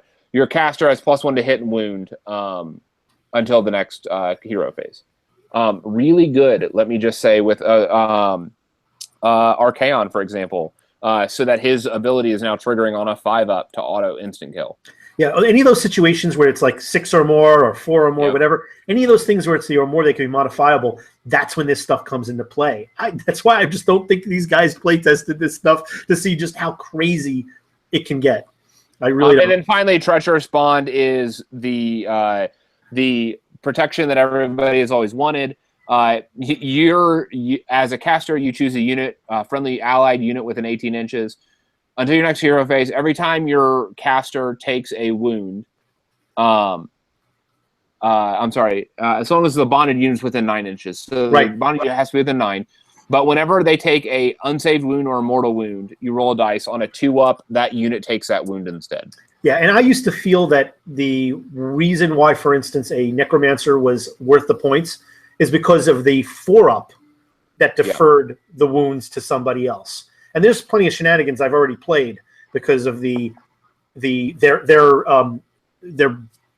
army-wide ability, where you could defer over, and then they have to they could get a 6-up, and then they get their regular saves and they get their 6-up, and if they don't take it, then you get yours before you take the wound, your regular save, and then your 6-up. So there's lots of ways to diffuse it. This is better. This is a 2-up. It's just a standard 2-up. And so not only that, let's put this in perspective, okay? Because when this gets cast on your Kairos, for example, they want to kill Kairos. He's like, okay, I'm going to cast it. I'm going to steal this from your mortal wizard because he has all the spells of all your wizards. So Kairos is going to cast this to stay alive. He's going to link himself to that 40-point unit of 10 Brimstone Horrors and gain a free 10 wounds until the next turn. That's what just happened, and he paid 40 points for that. Oh God! All right, let's talk about the demonic ones. Let's go look at those. Demonic ones are arguably even better. So Treason of Tzeentch, and by the way, I skipped over Bolt of Tzeentch. It's the number 1 on both the lists. It just does a D6 mortal wounds to an enemy unit within 18 inches. Oh, is that all? Because you could throw it if you. This is the upgrade from Arcane Bolt. Why even use Arcane Bolt? But of course, you could always use Arcane Bolt in addition to this because they're unique spells. Yeah, why not? The Treason of Tzeentch is basically like you choose one model and it makes a round of attacks against the rest of its unit. It has to be multiple, like you can't make attacks against yourself. And so this is going to be of limited use versus a couple like shit kicker lists versus like certain things that have really tough like brutes, like have a brute attack his own unit or something like that. Like that's when this is going to come into play. Arcane Transformation is an amazing ability. It's the number 3 spell that what ends up happening is you choose either move, bravery, or attacks on a hero within 18 inches when you cast this, and you're going to choose attacks. And it's going to increase that value by 1 permanently for the rest of the game. This spell can only be cast once on each hero. So, yeah. You know that... to return to Archaon, you know that Slayer of Kings ability that he only gets 2 swings with? Now he gets 3 swings.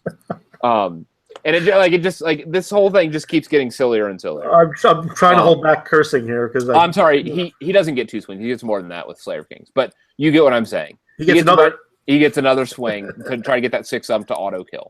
Unchecked Mutation is kind of like a chance to do additional damage. It's okay. It's the type of thing I would put on a pink core for the spell they're going to cast. But the other big standout here is Fold Reality. Fold Reality is you're going to cast on a friendly unit. It's cast 7, so you're almost always going to get it on your Lord of Change, especially if there's blue scribes in your force. Within 18 inches of the caster, you choose a Tzeentch Demons unit. On a 2 or more, you return a D6 slain models. Like on a 2 or more, like you roll a D6. On a 2 to 6, you restore that many models that you just rolled. On a 1, you delete your unit. Yeah, but come on. With the Destiny dice, that is never going to happen. You can't control this. This is not a value that you can sub. Oh, that's right. Okay. But it's only on a 1. So it's only on a 1. And if you had if this was being cast by a Gaunt Summoner and you were running that cheaty Fate Master D6 rerolls, if either of them rolled a 1, that would apply to this. Okay. And so you can get around some of this. And what you're going to use this on is you're going to use this on Burning Chariots because you only need to restore, 1 or 2 models to fill up the unit again of the 3 units or the 3 models. You'll also probably use this on the Zangor Skyfires and Zangor Enlightened because both of those are the disc writing Zangor, and all of them have the demon keyword. And so this will restore that unit of archers. So what you'll do is you'll probably take 6 archers and wait till it gets down to 1.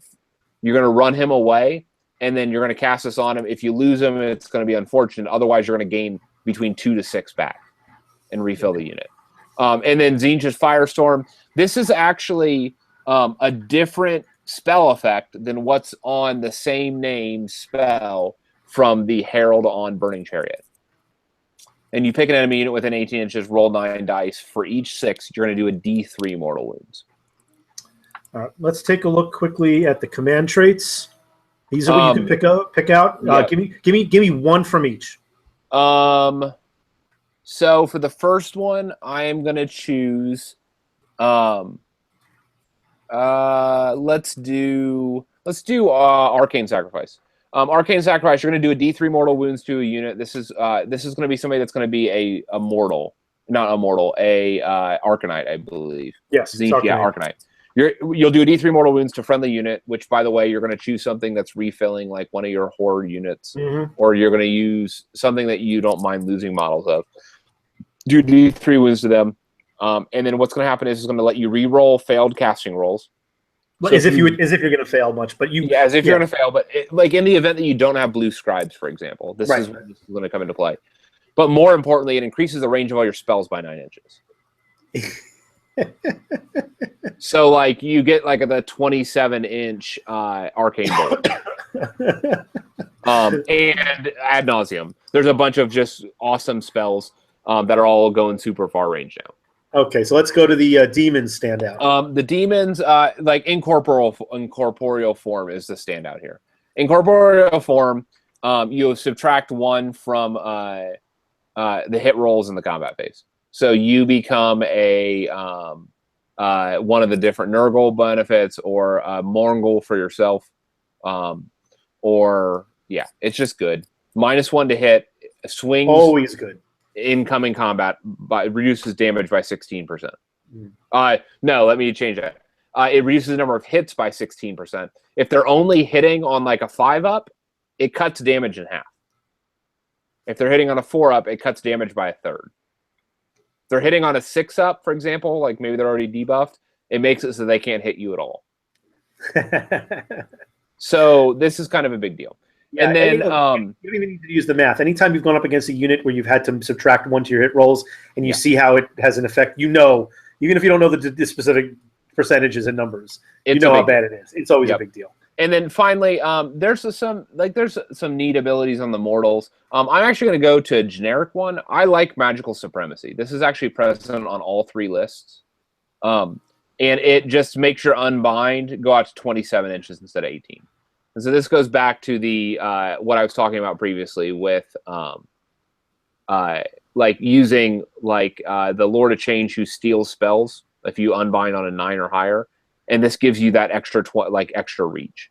And so either Magical Supremacy or the Incorporeal Form are the 2 go-tos to me for these command abilities. Yeah. All right, let's talk about items. And there's 2 different I'm only gonna highlight a couple items, because there's literally there's 12 items for each of the sets.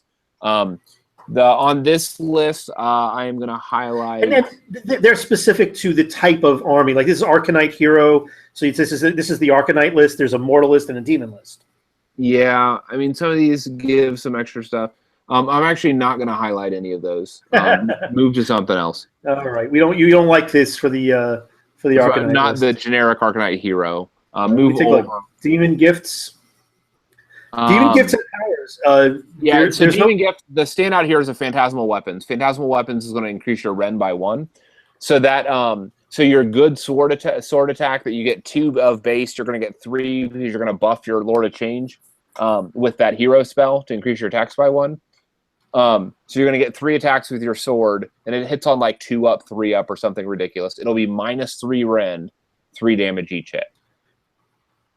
So these are just, and you're just basically taking whatever weapon they use and giving it this extra ability. The difference between this and say the gifts, where the gifts are not weapon oriented. Right. All right, we'll go to powers. That's one of the standouts, and then if you go to powers, the standout here is, where is it?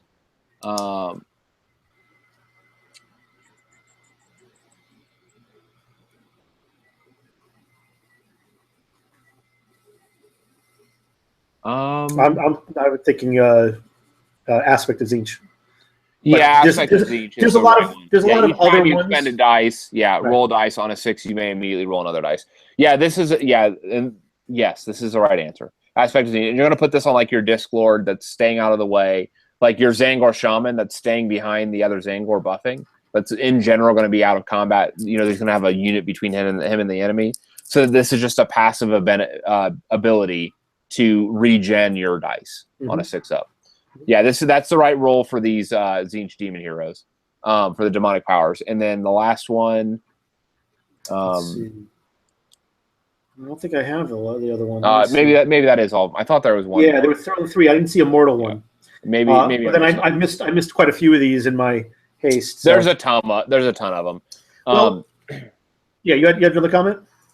No, I was just going to say that we probably ought to change to how to combat this ridiculousness. Okay. Well, do you have a quick list building suggestion, like something that you wanted to say in general? I know you were putting up some lists, or you're building some lists. What I would say is this: the Lord of Change in general is a great general even if you're running an Arcanite list, because. If this whole force lacks anything, it's a good general, and so generally, let me say it that way. You don't really need it. You have so much keep saying general. Generally, the Lord of Change is your best general, because even Arcanite, most of your wizards for like your heroes are going to have the demon keyword, and so his command ability will affect everybody. And he's a tough hero.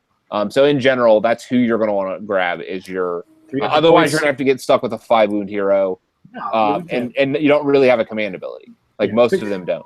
300 points for 14 wounds, very effective in close combat, and just a beast in all other facets. Yep. Yeah. All right. So let me open up with my first thoughts, because I'm sure that I'm not going to be illustrating any of what you're going to. We have similar minds in a lot of other ways, but you know, I know that you're looking at it from a different point of view.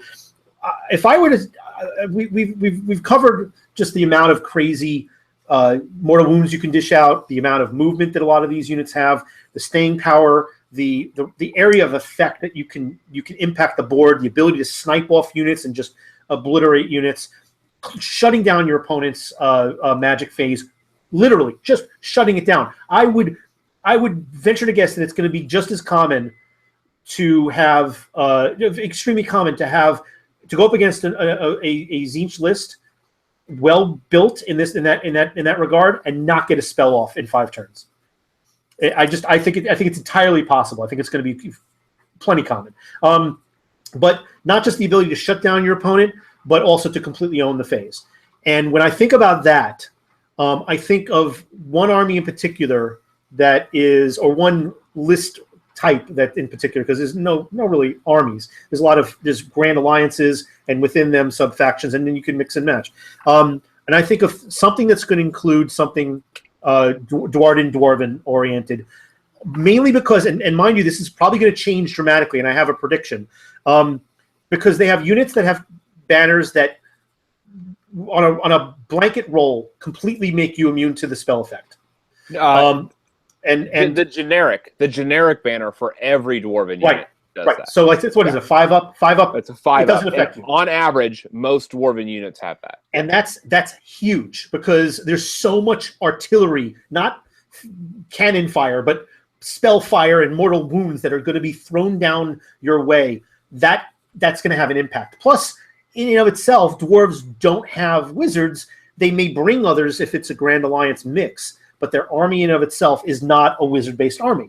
So it's not going to be a concern about unbinding their powers or their abilities. They have command abilities and whatnot. And we are going to minimize the effect. Now their priests are all going to work. Right. Well, the priests, exactly. Okay. So my prediction with that is that I believe that the rumored Duardin release that we're supposed to be getting sometime this year, I don't know if it's spring or whatever. Yeah. We don't know, but the rumor is fairly widespread. So I think there's some legs here that it's going to happen, that it's not just smoke and mirrors. I believe it's going to be, in my opinion, something that's going to counter some of this or be the answer in some way, but absent something along those lines, because it would make sense. You have an army of, the Age of Sigmar new version dwarves, or expanded dwarves, I hope, because I'd love to be able to use some of my old stuff, as any other dwarf players I'm sure are going to be wanting to do with any synergy. Might be pie in the sky, might not be able to happen, but I really believe that mechanic is going to be the check to this, because I don't see any other real way to shut this down. You have to deal with it. You can try to mitigate it in some respects. You have abilities to like Nurgle lists, death lists that can mitigate mortal wounds. You have units that will also do that. Phoenix Guard, various other types of units. You have characters that have saves, or rather not saves, but just rolls that they can make versus avoiding mortal wounds. Either way, you're not going to stop at all. Those spells are going to get off. Your spells are probably going to get suppressed.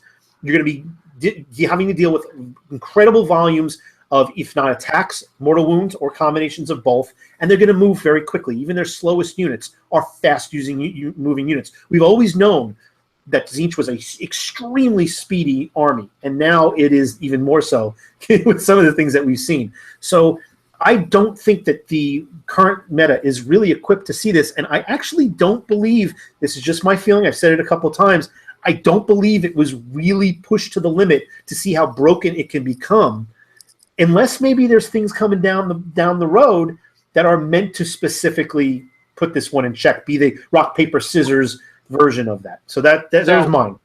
So let me just point to a couple specific ways that you could play to counter this. Okay.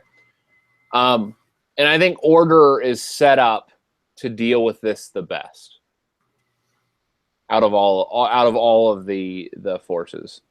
I just don't think that Destruction has it in them at this point.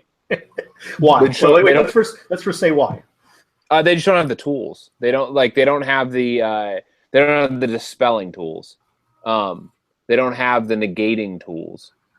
Death is going to be in a stronger position. I mean, Nagash is going to stand on the board with his +3 to dispel, and have a much better shot because he's dispelling what he can unbind. What, like 6 spells, 8 spells? Yeah, well, but even so, he's a liability at 900 points because most of his ability is neutered by copying spells. But he's at +3. Like what I'm saying is that if anybody can hold their own or at least try to go toe to toe with his Tzeentch army casting wise, it's Nagash. It's because of his bonuses. Yeah, so you take a Nagash, you take a Corpse Cart, you take and so suddenly you can get +6, +8 to your casting. Like I can tell you right now, it's not difficult. I've made the list before. Oh no, I've done it too. Yeah. It's Reverse Engine, part or multiples of those. Yeah, and then what you do, like you could do like the zombie list and just bury them in bodies.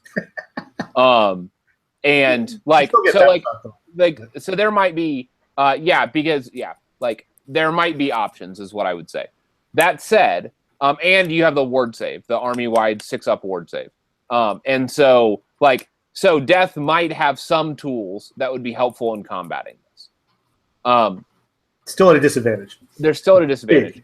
A couple. So some of the other options would be to run something like. So Order obviously has like the new Veritant that got pushed ahead of time, which is the make a check against every cast spell. So like infinite unbinds. That's just crazy. So they have the 5 wound hero that's just like the unbind freak. He's out there.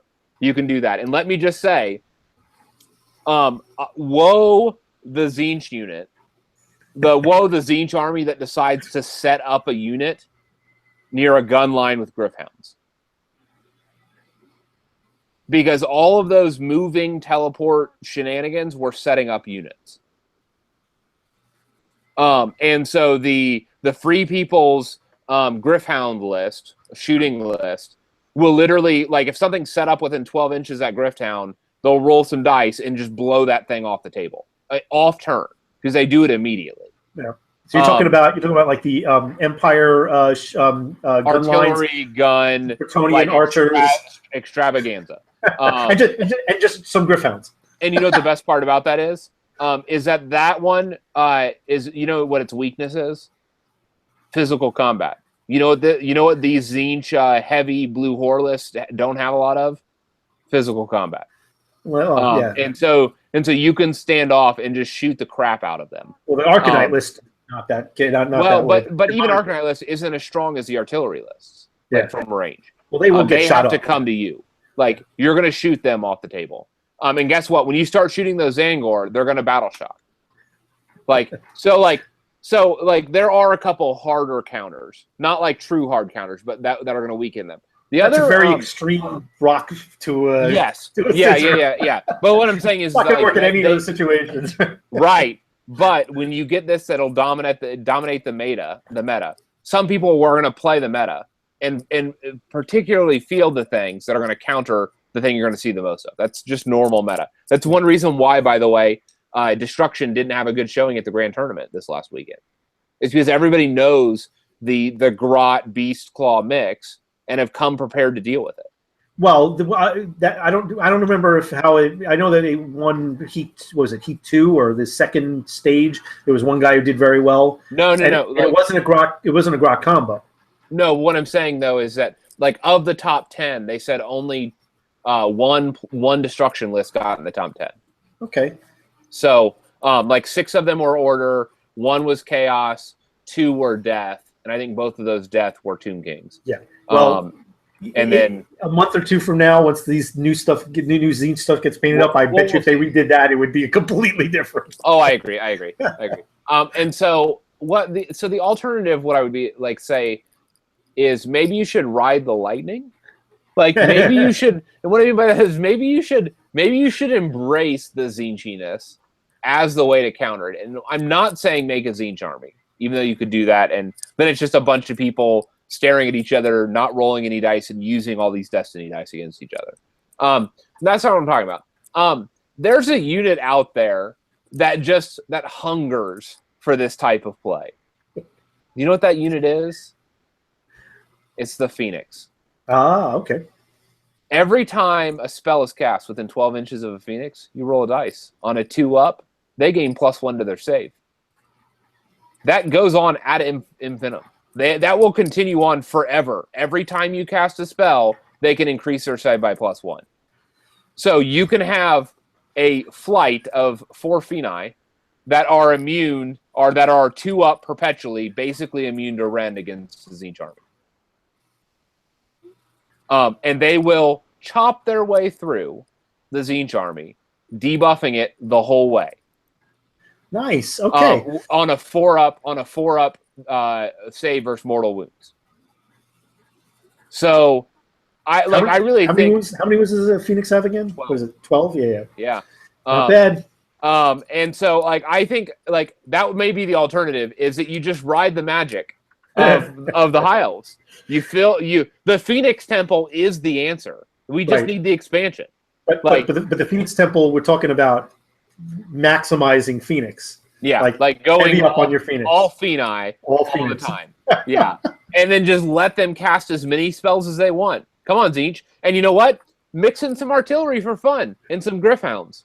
Really, really stick it to them. The other standout monster that may get some airtime, although it's going to struggle against Lord to change the spelling, is going to be the High Elf, the Drakes, not the Drakes but the High Elf Archmage on Dragon. Because the Archmage on Dragon casts 2 spells, and dispels 2 spells when they're equipped with the Book of Hoeth. And their custom spell, which is Drain Magic, is an 18-inch range. It immediately ends any spell affecting the unit. So all of those buff units would drain away. And if you're dispelling on a demon unit, which guess what? You probably are for Tzeentch, it's also going to do a D3 mortal wounds. Nice. So, like, if you can get that spell off, it's going to be really handy to strip some, even that permanent buff. In the spell, it says you can only ever have this spell cast on a hero once per game. So, if once you rip it, it's gone. So there may be some things there, is what I would say. You may get some additional life out of things like Witch Hunters, surprisingly enough, that are gaining bonuses. They're 80-point heroes that are going to do a bunch of attacks at D3 wounds each against wizards. So there may be some tools out there, is what I'm saying. People just need to dig into their list. But if you do find them, I'll put money, pound for pound, they're going to be in order. You may have a couple very viable counters in death, but in general, they're going to be in order. So what do you think about my prediction that we'll see if the new Duarden be kind of like the effective counter to this? I hadn't thought about Jordan, and I think that they are a wonderful answer to. I think they are a wonderful, wonderful answer to Tzeentch. And with a new releases coming up, it probably will be built that way because they'll probably have their own special sauce. I could see it.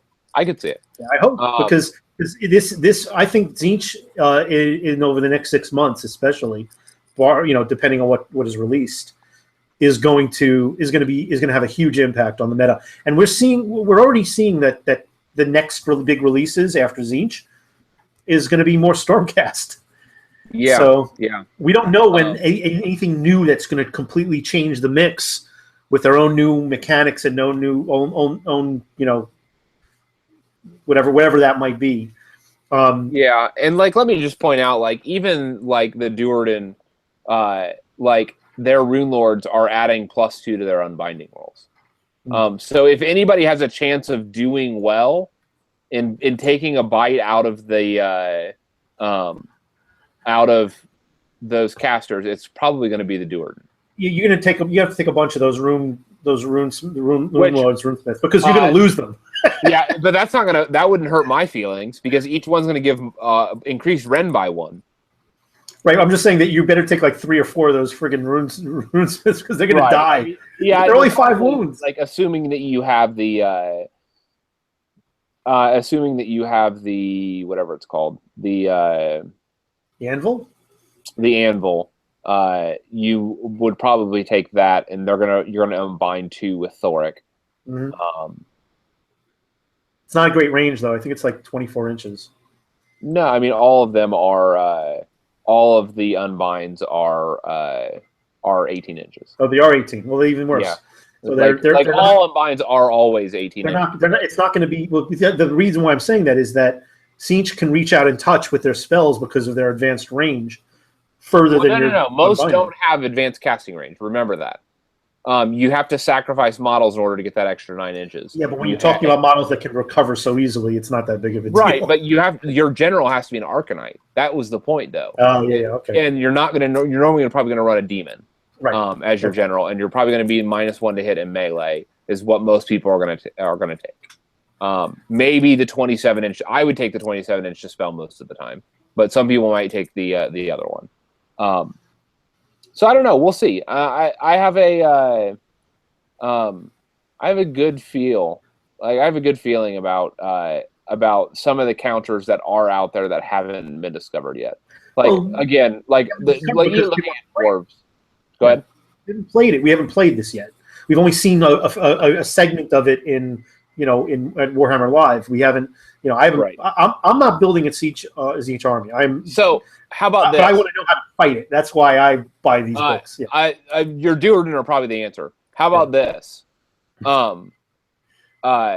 The Thane with Battle Standard, when he plants it, subtract all casting rolls by 2 within 16 inches. Sadly, so now he's a compendium scroll, though. It doesn't matter. I don't care. Right now, yeah. He's still. Let me just say, by the way, if the standard is you can't buy them, he's available from Forge World right now. You can purchase him. Oh, well, there you go. Or you can always convert one, but if the standard is that he's purchasable somewhere, he is purchasable from Forge World. Okay, well, there you go. And he is going to reduce casting by 2 within 16 inches, and those rune priests are going to get +2 to dispel within 16 inches, within 18. So they're going to swing the cast values by 4. Because they're going to move their numbers down by 2, and they're going to gain +2. So one way to go about it. So one set of spells you may be able to nip in the butt, and you're also going to gain immunity to battle shock, by the way, on your dwarves when you do that. Let's get back to Tzeentch and just your thoughts on this in general. Now, when I talk about your thoughts about this, I mean not just your thoughts of how bonkers this is. Yeah. What do you think it means for the game? I think that GW is doing the right thing in exploring additional design space. Mm-hmm. And so I think you were great. It was right to point out that like each of the releases have pushed the envelope in different design space. Whether that be Stormcast with all the teleporting shenanigans, whether that be the monsters as battle line with the Beast Claw, whether that be the Sylvaneth terrain manipulation. And now we have a new mechanic that's been added that's playing with this weirdness. We have a unity of keywords. Notice that with the Tzeentch demon. That's really fascinating. Like, so Vince and I were absolutely certain that we are going to be getting a Devoted Sigmar release in the next 3 to 6 months. I don't think we are now. If we're getting this other Sigmar book, we're not the Unified Sigmar book. We're not getting a Devoted. Now, I don't want to be smarmy, but you never know. I mean, they seem to love Sigmar. It's like every other friggin' release. The hate would just be it's already unmanageable. Hate is already. Here's actually where I think that they could recover this. If they have not fully released the contents of that book yet, because they were really like shady on what it is. They just said it's all the Stormcasts that have been released. If it is a combined, because they said it's in the manner of the Tzeentch tome, it makes me wonder if this is actually a combined Sigmar book, which would be Devoted as well. Oh, you think you might have other elements included? I don't know, because what we saw, nice. we saw witch hunters and the devoted functioning side by side in the recent novel, and they are like the policing force of the city. So they're like the common person's, like the first encounter, like not directly with the Stormcast, but most other people's interaction with the forces of Sigmar are through the witch hunters and the priesthood. We've talked about this, and I've talked about this with other YouTubers and other people that, but some of the viewers may not realize this. And please expand upon this further. But a lot of the foreshadowing we see comes from the novelizations. Yep. A lot of what we know still exists, and we haven't seen what does the world look like from the mortals, from the people that have survived. We haven't really seen it until one of these recent releases. So maybe you can just mention that real quickly. Yeah, I just what I was simply talking about was the idea that in the recent release, there was a book called The City of Secrets, I think it's City of Secrets, and the main character was like a witch hunter, like a captain of the guard, and there's a witch hunter. And there's a bunch of excerpts that talked about how, like, one of the big things was that they didn't want the Stormcast Excelsior, like the Excelsior chapter or whatever, that was over the host, the Excelsior host, that was over the city, like, anytime Tzeentch cropped up or other cast cropped up in the city, like they would just level cities flat. Mm-hmm. And so like the normal people didn't want the Stormcast to get involved because it would be the wiping out of the whole civilization. Which just is the benefit of some Tzeentch to continue their infiltration. And so the witch hunters, their role was to like root this out so the Stormcast wouldn't have to get involved. Yeah. And so what I'm suggesting, or what I'm proposing, is that it would be nice if what we're actually looking at then is the inclusion of the devoted in this book next month. I don't think that will happen. Let me say that. That would be really cool. I mean, in my perfect world, that's what we'll see. Yeah. We won't see that. So let me just dash your hopes now. The devoted aren't in there, but that's what I would have loved to have happened. Yeah. All right. Well. But we are seeing another Stormcast next month, and we'll see the expansion to the Scouts, and at this point, like, it'll probably be another year before we got a major launch. Because basically, honestly, I think what we're gonna see is we'll see a release of demons every year. So we're getting Tzeentch this year. I think next year we'll probably get Slaanesh. Yeah. And the year after that we'll get Nurgle. And I think with every demon release, which will probably happen near the start of the year, we'll probably get a new chamber unlocked. So we still have the auxiliary chamber. We still have, so it'll be their combating of the various like incursions of chaos, was the different chambers will unlock and respond. So we'll see. Maybe I could be completely off base, but that's what I would probably anticipate, is something like that.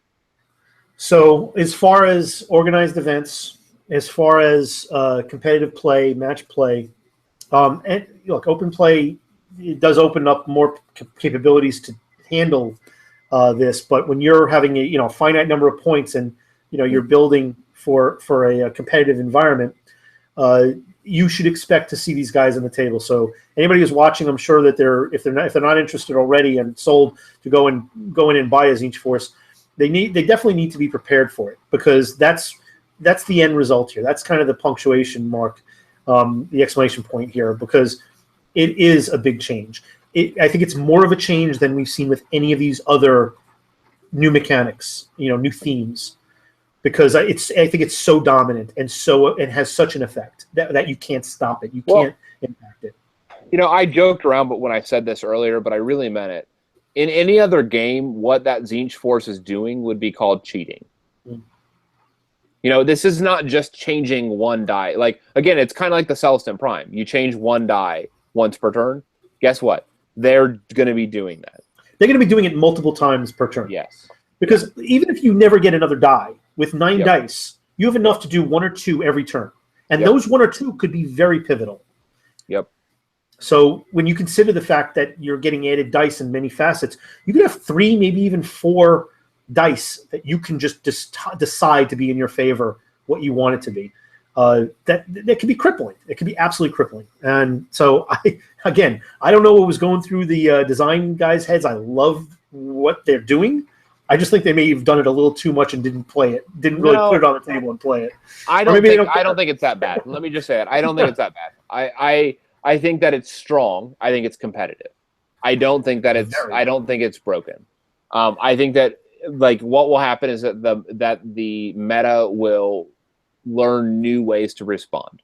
And I like that. Now, mind you, I'm not alarmist. All right. Yeah. This is not me saying I don't like it. I love it. I think it's great because, as you said with the game, I like that it's pushing the ends of the envelope. And although other things need to catch up, and we all need to be more creative, I have always been an advocate that rather than throw your hands up and say, this is too much, this is overpowered, this is broken. I'm not a guy who says broken. I think there's a lot that's already been broken in the game that makes, when you have broken being pervasive, nothing's broken.